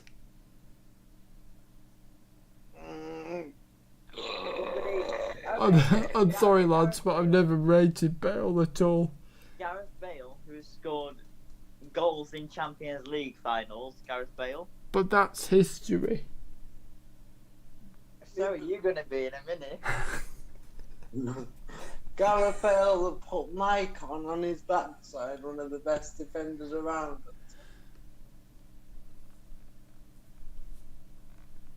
Bet Will doesn't even know who Mike Rod is. No, I don't think I know who my con is. God. My con. No, I don't think so. Brazilian right back scored a wonder goal against Korea in the 2010 World Cup. No, don't know him. Played for Man City in his later years, didn't he, Joe? Oh, I think I actually looked him up, actually. And then everybody thought that ruined his career, but then he went to Roma and sort of revitalised it. Right, let's have a look. Maicon. Yeah. Right, Like let's see. No, I don't recognise him at all, his face or anything. On But- McFlurry, just an update on the McFlurry situation. I've just finished it. What was it in the end? It was just vanilla. There was no caramel in it. Oh, that's disappointing. I know. Jordan is not loving it. It's like Da, doing a da, da, YouTube da. video with you. Promises so much but delivers so little. Brilliant. Maybe if you agree with Will, maybe we should put that out to the viewers if we've got any left. Vinicius or Bale at the minute to see what response we get. Every day of the week, Gareth Bale. No, but I'm saying let's put it out to the viewers. I agree. Oh gosh, Maicon was on there the same day as Balotelli on his first day. I've just seen it. Shall we move on? Yes. Oh, Good for a punch Will. Right. So, we move on to Sunday the 21st of March. And oh, what a cracker. This was West Ham United 3, Arsenal 3. Fantastic game. Can I start off with this game? Of course. I don't think we should listen to Will's opinion ever again after you said he prefers I watched this game. I watched this game, and without a word of a lie, it's one of the best games I've ever seen. And I don't mean just this season. It was an absolute cracker. From start to finish, ladies and gentlemen, boys and girls, there was action. It had everything. It had feistiness, it had goals, it had mistakes, it had quality. It was one of the best games I have ever seen. And I tell you what, it was a proper derby. It was absolute. If you've not seen the game and you've got it on record, rewatch the whole lot because it's one of the best games I've seen. Absolutely outstanding. There was just action, you know. Arsenal started off poorly, West Ham were 3-0 up very quickly, and then West Ham didn't really capitulate, but Arsenal came back strong and an unfortunate 2 own goals, one from Souček, one from Dawson, who were both trying to stop the ball. One from a Lacazette shot and one Dawson got in the way of and diverted it into his own net. before Aubameyang. I think it was Aubameyang scored for 3-3. But then at the end, Mikel Antonio had a chance. Just had to put it in the net and hit the post for 4-3. There were chances at either end, even at 4-3. From minute 1 to minute 93 or whatever it finished at with the added time, it was an absolute worldie. The goals might not have been worldies, but the action, it was everything you want in the Premier League game. That would be my advert for the Premier League. If somebody said, what is the Premier League about? I'd show them that game. It was absolutely sensational. Tackles flying in, yellow cards. It was just It's what you want, isn't it? It's what you want. You just had everything. I know I'm going on about it, but it was just games come along once in a while, and you just don't want them to end. It's like everything you want. And I'd be happy to cancel the season now and just rewatch that one game. It was that good. Oh, blimey. But no, but I don't mean literally. I just mean it was just, I didn't want it to end. I was transfixed. So great game. Credit to both West Ham and Arsenal. West Ham will be gutted being 3-0, especially with Antonio hitting the post at the far post at 4-3 and at 3-all, which would have made it 4-3, and having some other chances as well. But credit to both sides, it was sensational. Even though Arsenal started poor, it was like watching you play NBA basketball, Jordan. It was end to end. Yeah, it was brilliant. Anyway, you want to go through the goal scorer as well? Absolutely. Oh, I thought I'd already done it. I apologise. So Jesse Lingard in the 15th minute, assisted by. Hashtag Lingard bandwagon. Am I a Lingard fan? No, me and Sam are on the Lingard bandwagon. Why aren't you getting on the Lingard bandwagon? Well, because I suppose it is good to. Well, can I ask you after all this, doesn't deserve a little bit of praise. Well, I suppose he is doing well, but there's no place for him at United. Oh my Christ. Well, Yes. would he get in your West Ham starting 11 if you had everyone fit? Yes, probably, yes. Okay, at least that's something. Yeah, I can deal with that. That's fine. I think, you've got to give credit where credit's due. I saw a stat earlier, I don't know when I saw it actually, it was the other day, that the highest goal scorer since Jesse Lingard's debut at West Ham, or highest goal contribution, was actually Jesse Lingard. You do have to, football's all about credit where credit's due as well. It's that kind of sport. And the same to Arsenal coming back from 3-0 down, although they started so poor.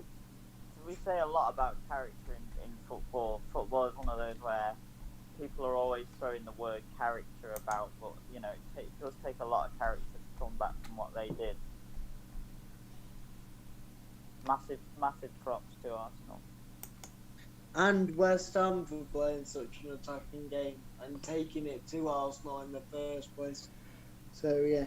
Do you want to go through the goal scorers then? When we had Lingard, your favourite player in the world, on 15. Hang on, let me ask Will a question first. Lingard or Bale? Oh, well, preferably neither. Carlos. If you had to pick, Yeah, go on, pick. Vinicius or Lingard, did you say? No, Lingard or Bale? no, Lingard or who, sorry? Lingard or Bale? Bale. Oh, yeah, I heard that. Sorry, I thought you said something else after that. Yeah, preferably neither. Well, No, but if you not had an option. if you had to pick, if you had to have one in your team, which one? Well, with reluctance, Bale. Yeah! Didn't see that coming. Woo! We'll make a Bale fan of you yet, Will. No. I think we will. I'll be putting you under bales of hay in a minute.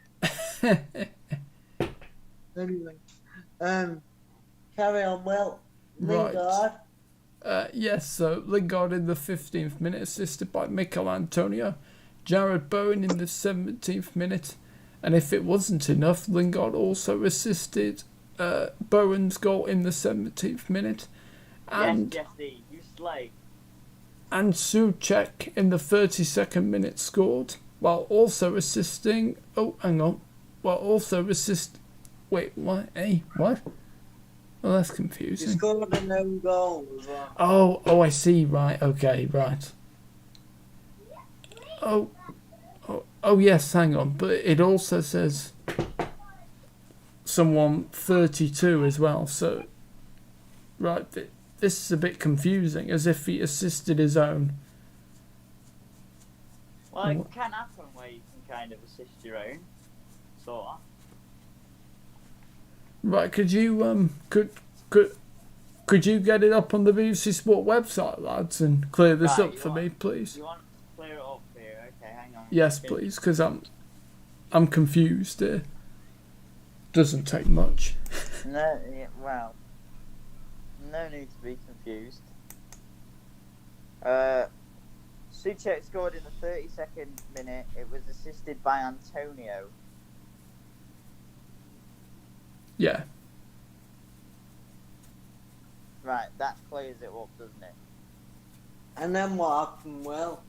Well, yeah, but it says here, right, so Antonio assisted Lingard's goal in the 15th minute. I got that. Yeah, Bowen... Then he assisted Souček in the 32nd minute.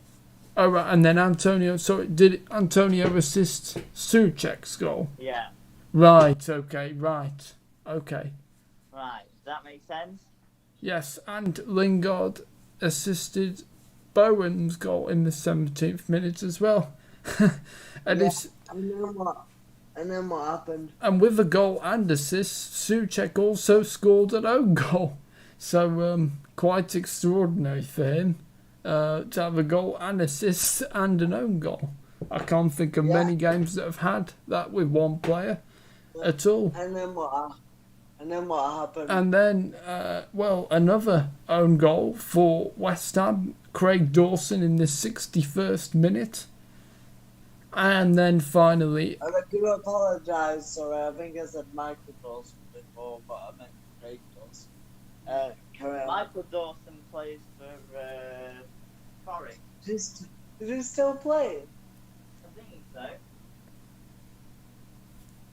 And Alexandre Lacazette in the 82nd minute, assisted by Nicolas Pepe, to make it West Ham United 3, Arsenal 3. Are you sure? I think Pepe's massively improved this He has, hasn't he, I think, yeah. Are you sure Aubameyang didn't score? No. In fact, a lot of fans weren't particularly very happy with Aubameyang. I was reading on the live text on the BBC Sport website saying to get Aubameyang off, he was just strolling, walking, apparently. What were you saying, George? Not being funny, but fans are fickle, aren't they? They're just, so fickle. It's like when Mahrez goes back to Leicester and gets booed. I just think it's... No, I it's think... like- yeah, but to be fair, I think they think Aubameyang, was not particularly running like he didn't particularly care, and, with him being late at times as well. I can understand you sympathising with those kinds of fans, because you're that kind of fan. Well, no, but I mean, it's fair enough for them not to, think that he's, doesn't care about No, Arsenal. it isn't fair, really. Like, in what universe is I'm that on the fair? fence. I'm on the fence with this one. I can see an argument for both. You have to uphold your standards if you're a professional footballer. Especially as he's a club captain, you need someone that you can rely on. In terms of professionalism, but I do think people get on his back too easily, so I'm sort of on the fence.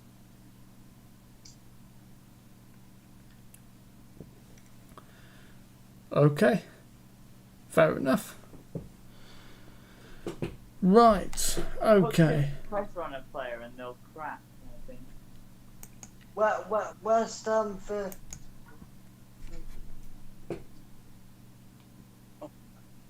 Sam, are you still there, mate? Yeah, sorry, I was just my dad asked me a question. Thank you. What do you think about West Ham for Europa League? Could do it. Not like they haven't done it before. I think they will just miss out, I think. You don't think they'll finish in the top 7? I have a feeling they'll slip up. They've been really great for most of the season, but I do think they will slip up, unfortunately for them. They've been so hugely consistent that I think they probably will. Or if they miss out, they'll just miss out. Yeah, they could falter.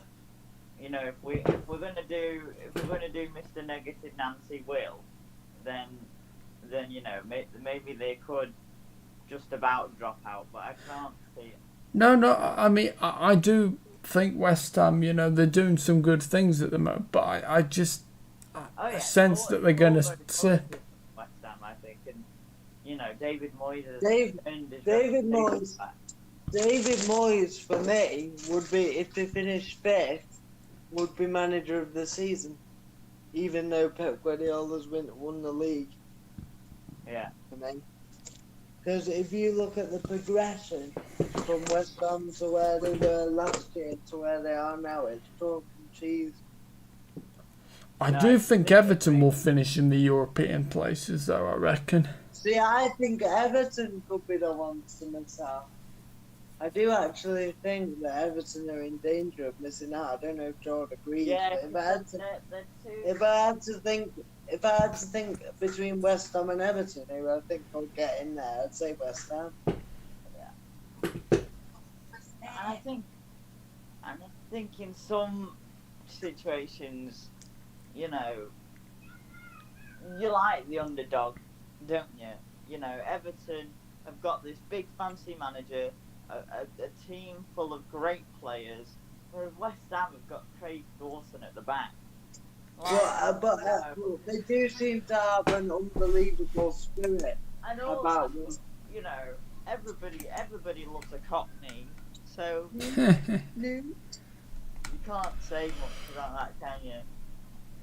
No. The question is, boys, will West Ham's bubble burst? Let's hope that their coronavirus. Come on. Let's hope that their coronavirus bubble doesn't burst, but the bubbles on the pitch might burst. That's one of my favourite things about West Ham. The song. I'm forever blowing bubbles. I think Liverpool have the best football song, I think. Pretty bubbles in the air. United. Love it. I also like Sheffield United's theme as well. What's their one? It's cold away from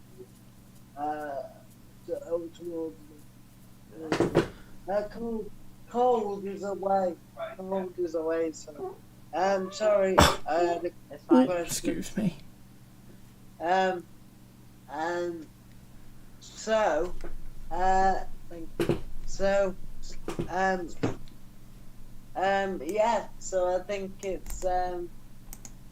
it'd be interesting. Wherever West Ham finish, though, it'll be a successful season. Obviously, if we don't don't finish in the European if they don't finish in the European places, then there'll be disappointment. But you look at progression, and they've been fantastic this season. On the strength of the team as well, you can't argue against West Ham. I don't think. You know what? Above that, though, they seem to have a really good team spirit there. I'm not saying Everton don't, but they seem to have real backbone these days. And that's I couldn't agree more. So often, Sam, we're always on the same page. You know what? If you look at, we said about Newcastle before. Now, man for man, you probably split the Newcastle side of West Ham team if you were picking the best side. It'd probably be 50-50. In fact, it might even be in Newcastle's favour.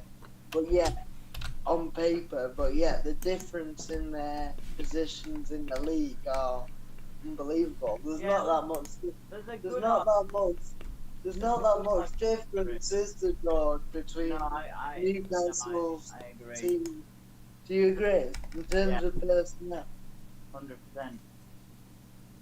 100% I agree.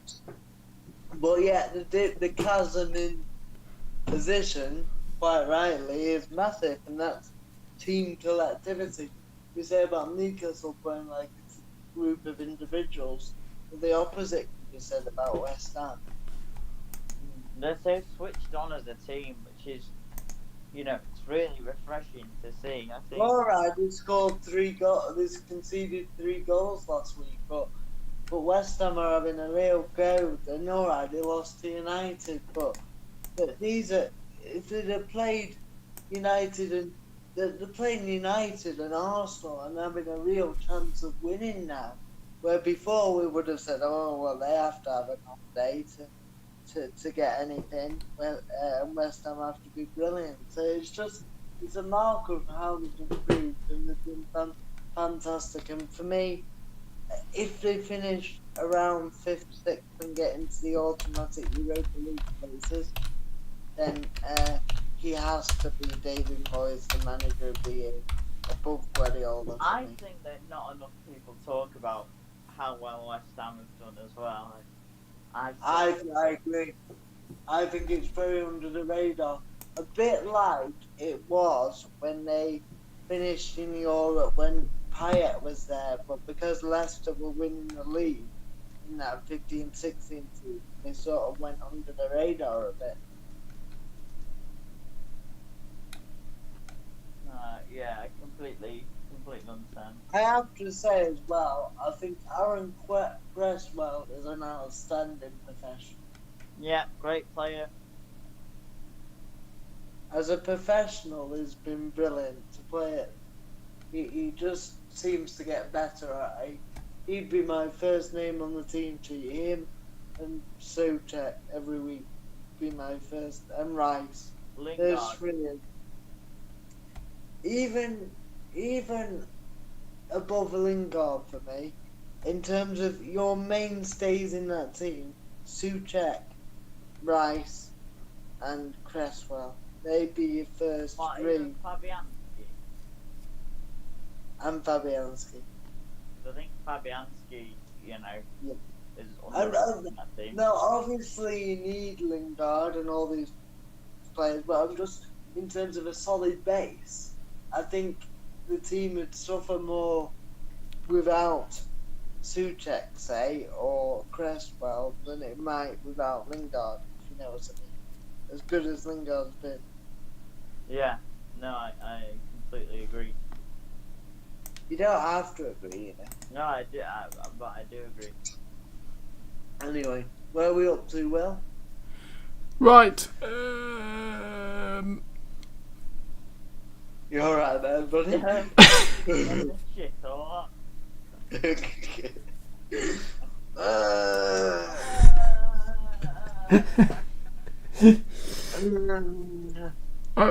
I've forgotten where we were up to. Villa. Yes. Yes. Such a boring first half. You could tell Villa Tottenham have lost a bit of confidence. Yes. And I mean, Mourinho's interview would just, it was really quite extraordinary. Yeah, but you shouldn't be too negative on the team when they've won. Yeah, but I think...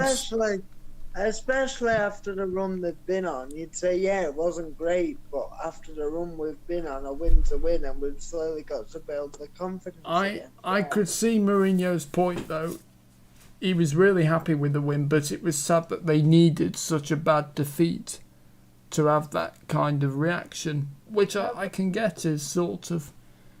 Yeah, but I think like that's disrespectful to Arsenal in a way, because yeah, Arsenal are where they are right now, but they've still got the players to do better than they have done. And at the end of the day, it meant more to Arsenal than it did to Spurs, and you can see that by the result. I think when you've had such a bad defeat, even though you might say internally, look, if we play like that every week, we're not going to be lucky and win games. But you'd say, look, we've won. We've slowly got to build the confidence again. And that was a step in the right direction. Yeah. Right. Again, I'm in agreement. You can't. It's like I remember when my Power Chair football team 2 seasons ago, we had a great start to the season, and we picked up for us, because we're a bottom section of the table in the Premiership, and in the 18-19 season, we had a great start, albeit we played teams that were like bottom and lower mid-table. But for us, that's beating the teams around us. And we picked up 10 points out of the first 4 games, I think, and we're third in the table after the first round of fixtures. And then we went on a run of picking up 1 point out of the next. Or it might have been 2 points out of 12 games after that. And every week, I'm not saying this is the same with Spurs, but it got to the point where every week we turn up to play and we just dreaded it because we knew we were in such a bad run. And with the Nationals, it wasn't like we played every week, so we play over a weekend, so 4 games in a weekend. So it might have been 5-6 weeks since the last time we played, but we'd still be in such a bad run, and we'd be in a bad run in training and making loads of mistakes. And I remember after about 10 games, and the camp wasn't very happy, and I remember we then went and beat Middlesbrough 1-0, and we were still hanging on to third from bottom, even with 12 without a win, and they were directly below us. Anyway, and we if they'd have won, they would have gone above us, and we would have dropped into the automatic relegation places. And I remember we beat them 1-0, and the relief of getting that win, because we would have fancied ourselves against them, but we went into that game shitting ourselves because we've been on such a poor run. But we found the result, and that result then meant that we drew 2-1-3 of our last 5 games and finished well clear of the bottom 2.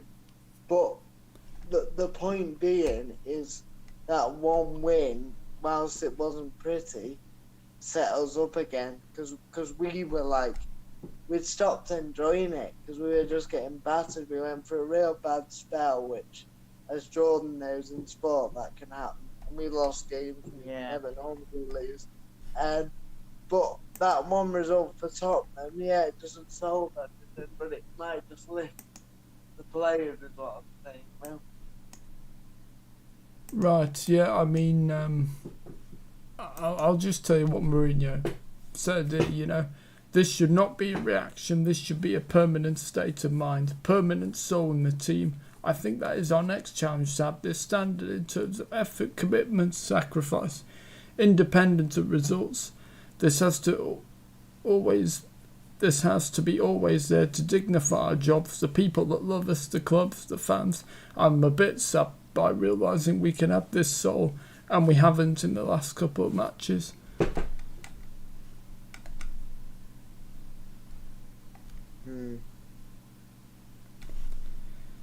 So yeah, quite interesting reading. I think you'd agree, lads.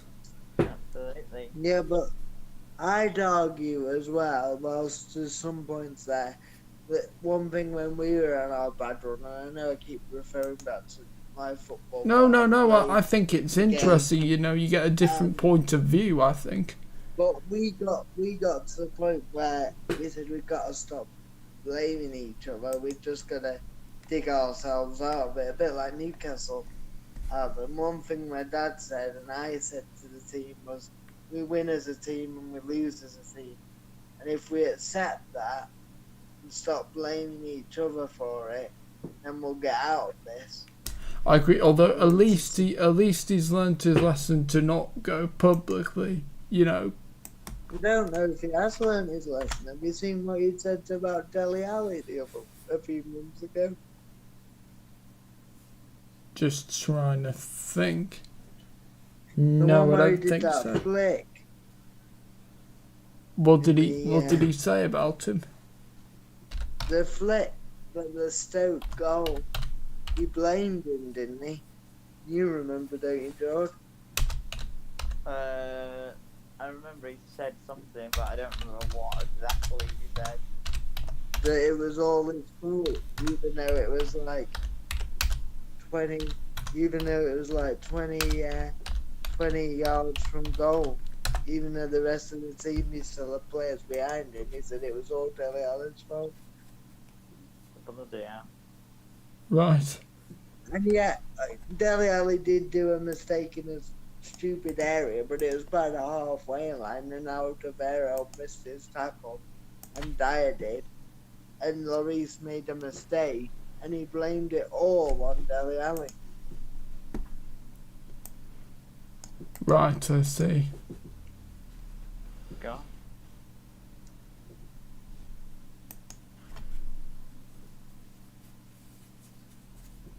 Okay, right.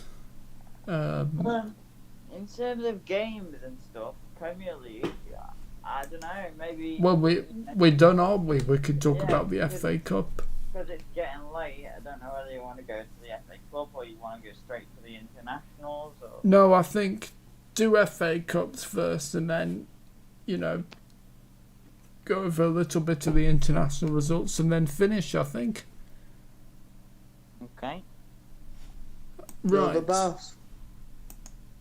Yeah. Are you happy with that, boys? I don't know how, but you are the boss. Yeah. Hey? Sorry, Will, I'll stop. What do you say, Sam? Oh. I said you are the boss. I don't know how. Oh, but boss! you are the I thought you boss. said I was a wasp or something. Oh, God, you're somewhat alright. Oh, dear. You're probably a wasp to Gareth Bale. We're gonna let out his killer instinct. Don't do it. Right. Saturday the 20th of March we start with, and Southampton 3, Bournemouth 0. I was expecting Bournemouth to put a bit more fight, really, actually. But yeah, a good performance for Southampton. Yeah, the Saints go marching into. These are the quarterfinals, by the way. The Saints go marching into the semis, and Absolutely. it's good to see as well. They've got a good outside chance because on their day they're capable of beating anybody. A bit like Wigan did a few years ago. They could win the FA Cup. Yes. I don't know if Jordan thinks that's mad, but they've got a chance. for sure. Hey, as long as you're in it, you can win it. You've got to be in it to win it. Especially when you get to that stage. Yes. Sure, why not? You know? Never On say the never. day. Yeah. You never know. As long as they keep everybody fit, that's the most important thing. Key Yes. players have to be fit for the Saints. Oh, So, absolutely. who scored the goals? Apparently, just quickly, Che Adams is no longer English. He's Scottish. Scottish now. Oh, that's a shame because again he could have been a good player for England. Has he gone into the Scottish? Has he gone into the Scottish squad for this? Is he in the Scottish squad now, or is he just announced? He is, isn't he? I'm sure he's in the Scotland squad now. Are we all playing? He'll be a good player for them. I have to say, and I've said it before, and I'm not going to go on a rant, but I think that's ridiculous. You know what my views are on. We've had this conversation. No, I think it's fair enough. He's not Scottish, he's English. If you asked him are you an Englishman or a Scotsman, he'd probably say I'm an Englishman. Not anymore. He would, he'd just say I play for Scotland, but I'm an Englishman. I was born in Birmingham, wherever we are. He's only done it so he can play international football. It's like that Lyndon Dykes fella. Is he Australian? Lyndon Dykes is Scottish. Yeah, but he wasn't born in Scotland, was he? I don't know. I thought so. It doesn't sound Scottish.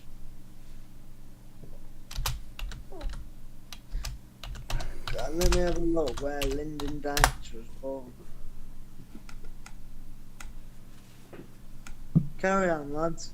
Yes. Say the goal scorer as well. Yes, so Gineppo in the 37th minute, assisted by Nathan Redmond, and then Nathan Redmond getting one added on to the first half, and also scoring in the 59th minute, and his goal in the 41st minute added on to the first half. Stuart Armstrong assisted that. I like Nathan Redmond. I'm glad that he did. I think on his day, he doesn't do it enough, but on his day, he's unplayable. No, and that's exactly what the pundits were saying in the analysis. So, saying that he was fantastic on that day.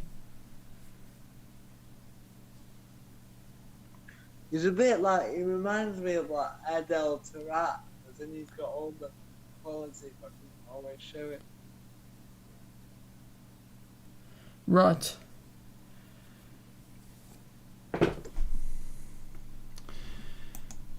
Okay, and then the next game was So what we thinking? Good that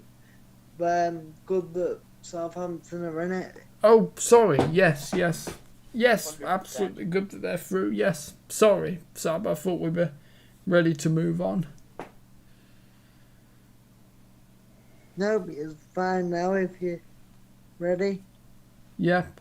So Everton, I have to give them credit. Even though it was 2-0 to City, it took City till the 84th minute to score the first goal.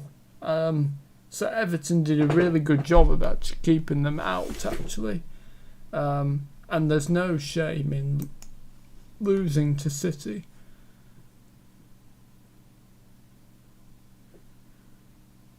No, Nice. you were quite impressed, weren't you? Well, I didn't see. Yes, I thought Everton played really well, and just, it was just a shame, unfortunately, that they collapsed so late. But well, what can you do? Yeah, they've just got so many so many quality players, haven't they? Yes, absolutely. Yeah, I mean, it's it's difficult for me to comment really because I didn't see any of it, so kind of hard to kind of say something. I think Everton just ran out of steam, didn't they? Yeah, fair enough. What do you want to go through the goal scorers? Yes. Right, so... Yep, so it was Ilkay Gundogan in the 84th minute, and then Kevin De Bruyne in the 90th minute, assisted by Rodri. Here we are, fellas. Sorry to interrupt. No, carry on a minute. It's alright. No, it's okay. I think we're ready to move on, I think.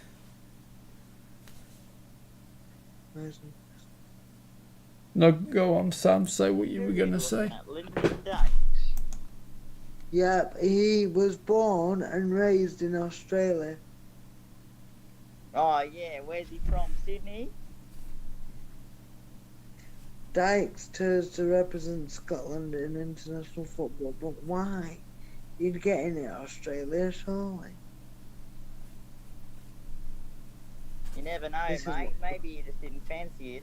But born and raised in Australia, Dykes chose to represent Scotland in international football. He was born on the Goldie. He was born on the Gold Coast. Yeah, but why did he choose that? Why? I don't know.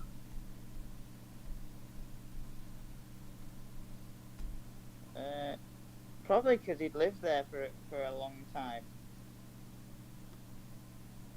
Well, doesn't matter, he's Australian, he should play for Australia. Oh, mate, don't know why anybody would want to leave the Gold Coast. Anyway. Love an Aussie. I mean, has he not been called up by Australia before Scotland?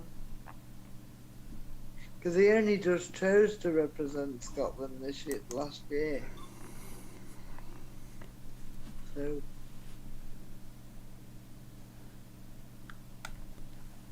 Yeah, Right. I don't know. I guess you just gotta let him do what he's gotta do, right? Yeah, it really irritates me. I know. It's like Raheem Sterling. I love Raheem because he's done so well for England, but he should be playing for Jamaica. It's where he was born. Yeah, but it's a player's choice, isn't it? It's a player's prerogative. No, but you should have to play where you're born in international football, unless it's a war-stricken country. Then I can accept. Because you should have to play. What about like Mikel Antonio and Andre Gray and Damari Gray and Liam Moore and all them that are about to go over to Jamaica internationally? Wrong. If you're not good enough, you're not good enough. Yeah, it's a cheap way out to say, Okay. oh, I'm from England, but and you'd probably say, well, are you British? Yes, I am, but because I'm not very good enough to play for the England football team, I'll go and play for Jamaica or whatever. Well, I don't think it's like that, because Antonio has got England caps, hasn't he? Is Antonio about to go and play for Jamaica? Yeah. I've gone right off him. Oh, God. No, not because there's anything wrong with Jamaica, and I'm not being racist or anything like that. It's nothing to do with that. It's to do with the fact that I believe that you should have to play for where you're born.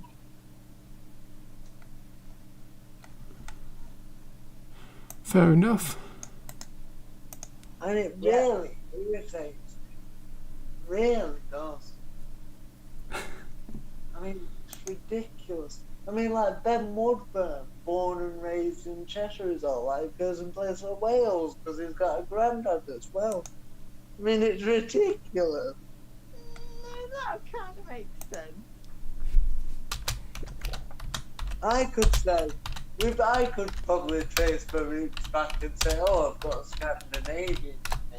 Oh, well, I'll tell you what, I'll go and play for Denmark or whatever. Yeah, but I think, like, I don't know. It really, like, Erling Haaland, and I'm not just saying this because he's one of the best strikers in the world, but he should be playing for England because he was born in England. I don't mind. It just doesn't bother me that he was raised in Norway. He was born in England, so he should have to play for England.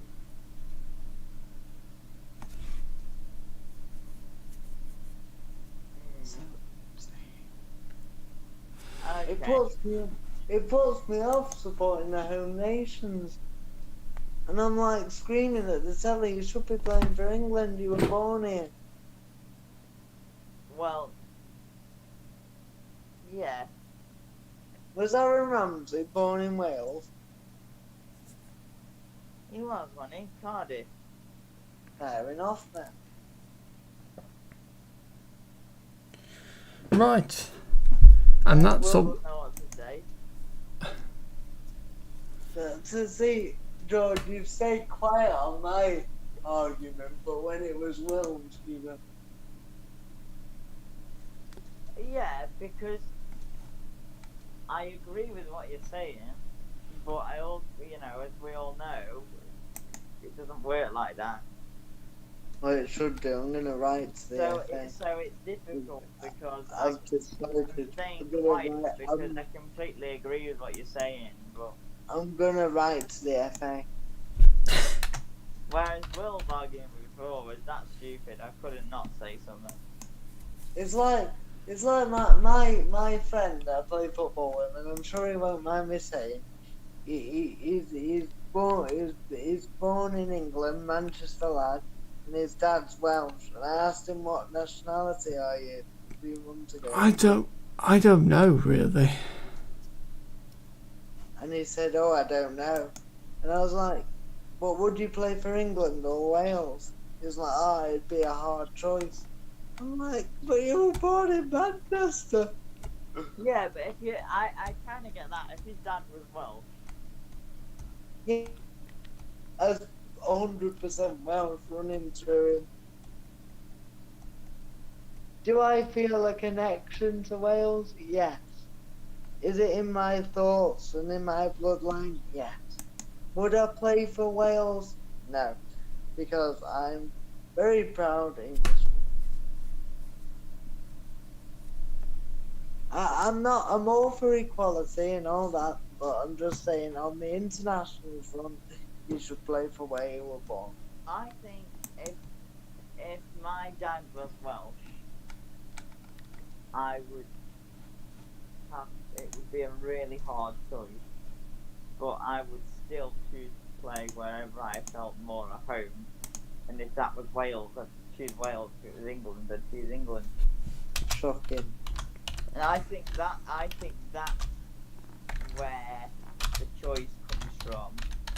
There shouldn't be a choice. If you are, let's say for example, if both of your parents are, let's say, Italian and French, but you're born in England, You and should be made to play. you've never been to Italy or France, then I would play for England. But if I was English and born in France and never been to England, I'd play for France. But if you were born in England, then you should have to play for England.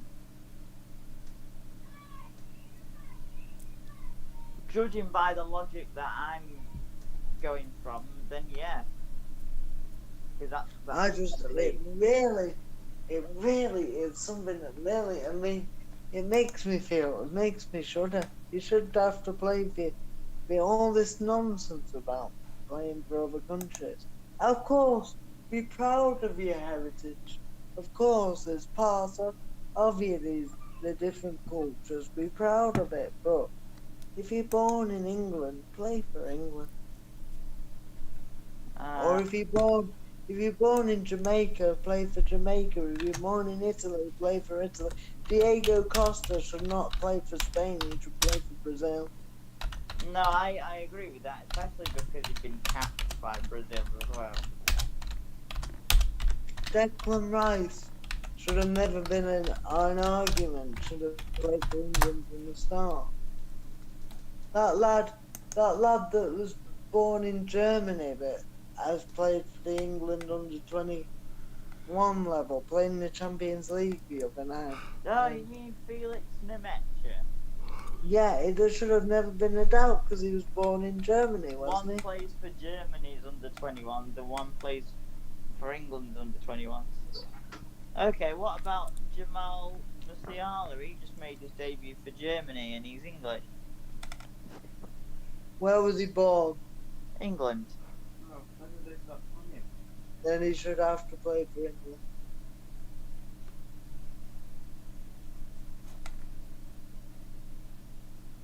You there? Oh, Yeah, yeah. yes. Sorry, yeah, I'm still here, I yeah. just have to say that, I'm all for all cultures and all of that on this show. It's just a thing with me. I just feel that players should play for the country they're born. But that's just my opinion. That's just my opinion. So No, I respect it and I agree, but then, I also, there are things that you can't, I don't know, some things you can't,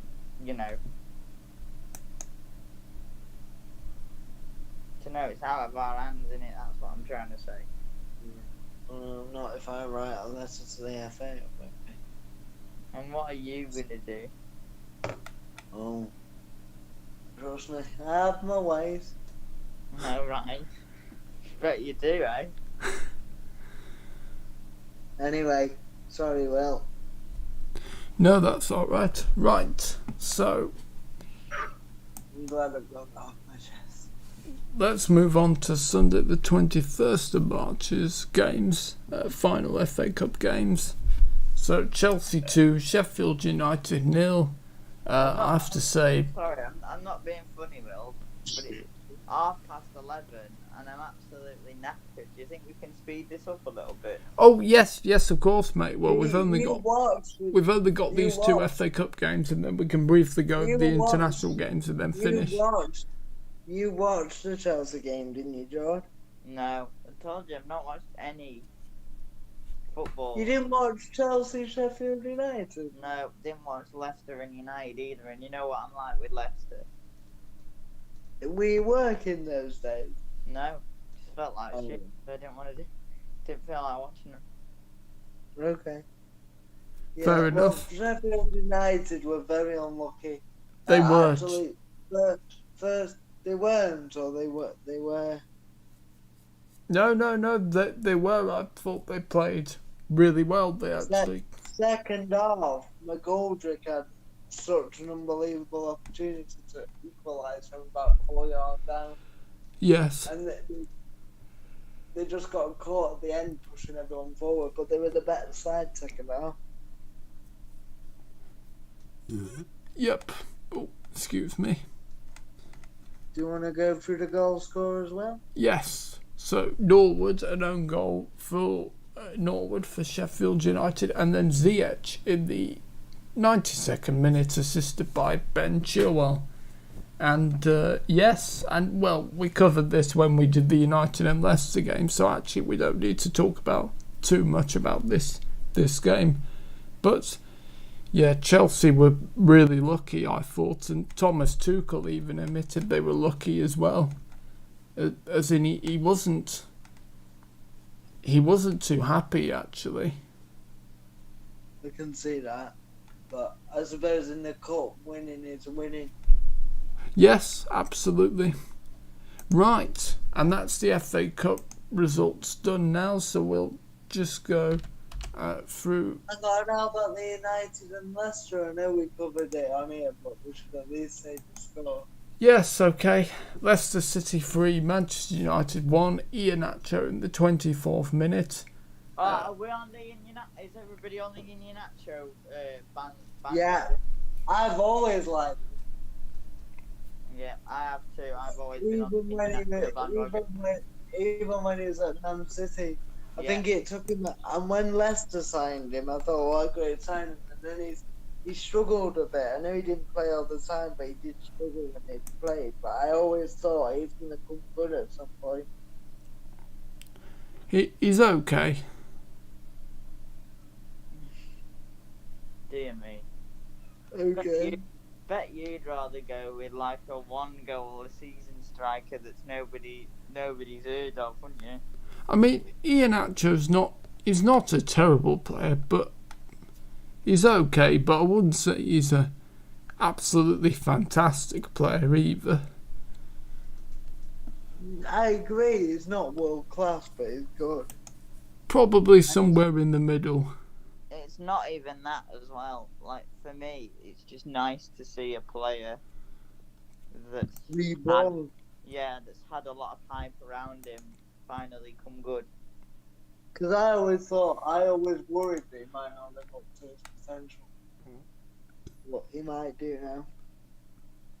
And it's good, it's come at the right time for Leicester because Vardy's not scoring. I'm still not sure he's over his hernia. Not And really. I have a feeling he might be slowing down a bit. I mean, never write Vardy off, but at your peril. But I wonder if he's just lost the yard. It might be because of his hernia, but we'll see. Fair enough. Great win for Leicester. We said this on the show. Thoroughly deserved it. Even when United got the equaliser, they were by far the better side. From start to finish, United didn't turn up, and we had a debate, me and Will, Jordan, for the viewers last week, saying United stumbling at another major match yet again deep into a tournament. We've still not reached a final, and we've been in loads of quarters and semis. We will eventually, of course, keep making them, but I can't help but feel there's a bit of a mental block there when it comes to the big games. Fair enough. But do you want to quickly just go through the draw, Will? Oh, No? yes. Yes, I will actually. So, right. It should be So, quite straightforward. Saturday the 17th of April, Chelsea and Manchester City at 5:30. And then Sunday the 18th of April, Leicester City and Southampton at 6:30. So, Leicester and Southampton, that should be a fantastic game, and so should Chelsea and Manchester City. So, I'll probably watch both of those games, I reckon. What's nice is one of Southampton. I'm glad Southampton and Leicester have been paired together because I think it's nice that one of them will be in the final. Absolutely. We'll see. All right, Geordie, all right. Yeah, just listening. What do we think about semi-final being played at Wembley? I believe it should just be the FA Cup final. Yeah, I agree. I think it should just be the final that plays at Wembley, I think. George? I get why semi-finals are played there because it sort of builds up to the big occasion, but for purely from the sort of build-up standpoint, and lesser teams getting the opportunity to pack Wembley out, but yeah, I do agree. Yeah, I don't know actually. Now you say the lesser teams. Suppose like if you had a championship side that made the semi, what a great occasion for them to play at Wembley. So yeah, it's a tough one. Right. Okay, and we'll just finish with going through a couple of the international results. Lovely. Yes. So let's see. World Cup qualifying. So, oh blimey. World Cup qualifying, African, Asian. Yeah, I really wouldn't go through because there's a lot. Oh gosh, yeah, there's loads of World Cup qualifying. Right. Oh It's well. 'cause the whole world gets to the chance. In that case, we won't bother then. Right. Do you want to just say England's result as an English person? Oh yeah, okay. Why don't you, Will? Why don't you actually just say, because we might have listeners from all around the UK and abroad, but especially the UK, why don't you just go through the British teams? Oh right, okay, right. So it finished England 5, San Marino 0. England 5, San Marino 0. James Ward-Prowse in the 14th minute assist by Ben Chilwell. Calvert-Lewin in... What's that, sorry? No, go on, I was just saying what a good goal. Whoa. Oh right, okay. Just didn't... Calvert-Lewin in the 23rd and 53rd minute, assisted by Reece James and Jesse Lingard respectively. Mason Mount in the 31st minute, assisted Raheem Sterling, and then Ollie Watkins in the 83rd minute, assisted by Phil Foden. Right, and let's find Wales. Right, where are Wales?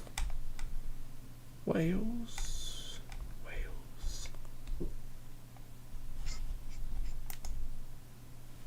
Let me just see. Wales got beat by Belgium. Oh, they 3-1. did, yes. Goals from Harry Wilson, opened the scoring for Wales, and then De Bruyne, I think, Was it De equalised. Bruyne and Lukaku scored? Can't remember that. Let me just see if... Can't seem Well, to Torgan find it. Hazard scored. I think Oh, that was... Oh, I found No. it. Belgium 3, Wales 1. You're right. So, Harry Wilson in the 10th minute, assisted by Gareth Bale. Kevin De Bruyne in the 22nd minute with Thiago Hazard. Thorgan. We literally just said it. It's Thorgan Hazard. Oh, sorry. Yeah, that's it. And then Thorgan Hazard scored in the 28th minute, as well as assisting in the 22nd minute. Oh my god. Romelu Lukaku in the 73rd minute with a penalty. You were correct. And Thomas Meunier assisting Thorgan Hazard in the 28th minute. So you Right. can say Meunier, but you can't say Thorgan. What's that? It is. You can say Meunier, but you can't say Thorgan. Yeah. It's like Morgan, but with a TH. To Yeah, be I fair, don't I know. thought it was Torgan, not Thorgan. Right, I think it is. I think it just depends how you say it, but TH is always a th, isn't it? So It is in Thor- our It language. is Thorgan, sorry. It's just, Right, how did Scotland do? Let's see. Have you seen John McGinn's goal? didn't they draw? Because John McGinn thingied a bicycle kick. Did you see it? No, I No. haven't seen it, no. Oh, watch it. It's a great finish. Bicycle kick, top corner. Right, so Scotland 2, Austria 2, John... somebody I can't pronounce, Austrian in the 55th minute. Somebody you can't pronounce. Let's have a go. And then Let's in have a the go. and then in the 80th minute he also scored, assisted by Lane who's my God. Austrian, so Hang on, didn't Scotland equalise? they did, yes. I was getting to them, but so Hanley in the 73rd minute, Right. Ooh. that 71st isn't minute, nice- assisted by That O'Donnell. isn't a very nice name to pronounce, is it? What? Kalazic. No, I don't even know, mate. Kalazic? I'm not a clue, especially because he's Austrian. Alright, let's not be xenophobic.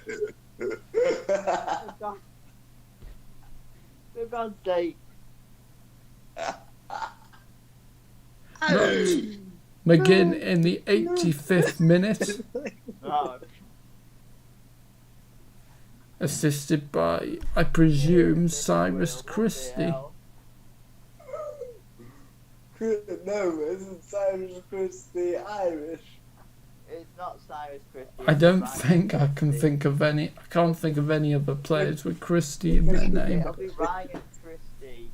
I think it's Ryan. I can think of Linford Christie, but obviously he wasn't a footballer. Oh my God, shut up. It's Ryan Christie. Never heard of him.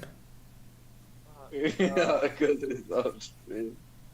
Anyway, it's time for us to go now. So are you ready to take us home, Jord or Sam? Yeah, I'll take you home. Okay. Sorry. That, This is on that amazing. slightly xenophobic note, because Will is xenophobic and we know this. That is the end of the video. I feel like I haven't done one of these in like 3 weeks or something stupid like that. So it's quite nice to be back. I'm not gonna lie. Well, you're great. Well, you're great. You know that, don't you? You know we're Yes. only joking. If you have enjoyed a little trip down xenophobia lane, then don't forget to like, comment, share, and subscribe to the TubeMix YouTube channel. Sponsored by Britain First, by the sounds of it. It's actually sponsored by Gareth Bale, but we'll forget that sponsor because it's just not sponsored by Gareth Bale. I think Will would rather die than be sponsored by Gareth Bale. So, with that, I think we'll probably be back.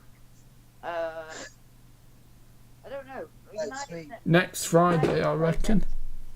United play next Sunday, don't they? Yeah, but then I reckon we might be back next Friday. I think to preview the Premier League games. Oh yeah, I'm yeah, okay. Friday works for me because I'm working on Thursday, so. Sam. That's fine. Yeah. Okay, and yeah, it'll be Good Friday. That will be as well. I always hate Good Friday. Why? Somebody that a family member of mine actually died on Good Friday. Oh. Oh, Sorry. I apologise. I always link Good Friday to being not so Good Friday. I always call it not so Good Friday. Okay, well Yeah. that's fair enough. But it wasn't like it was anybody I was well. It wasn't like it was anybody it was like 15 or so years ago. I was like really young, so it's fine. Still your family though. Yeah, but anyway, we've digressed. We'll be back on Friday then to talk about the week ahead's games, and then I think United are on at 7:30 on the Sunday, so we'll be there at 6:30, presumably. Yeah. 8 o'clock, I think, on Friday. 8 o'clock on Friday, you saying? Yes. How does 6:30 on Sunday sound? Oh, I'm just trying to think. Oh no, I reckon I will. Oh no, Sunday. I don't usually have a big meal, so yeah, that should be fine. Great, fantastic.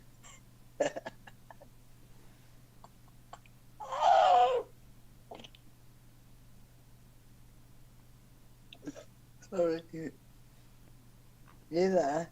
Yes, Yeah. sorry. I'm still here. Go on. Are you wrapping us up? There's an awkward spell. Who's wrapping us up now? I've said You. what I wanted to say. No, you need to say if you want to, like, Yeah, I already say- said that. I said we were sponsored by Britain Food Oh. and the Well- BNP. Well, on that note, everybody, thanks for watching. Stay safe and good night. I promise we're not racist. Stay safe. Good night. Or xenophobe. It's just Will.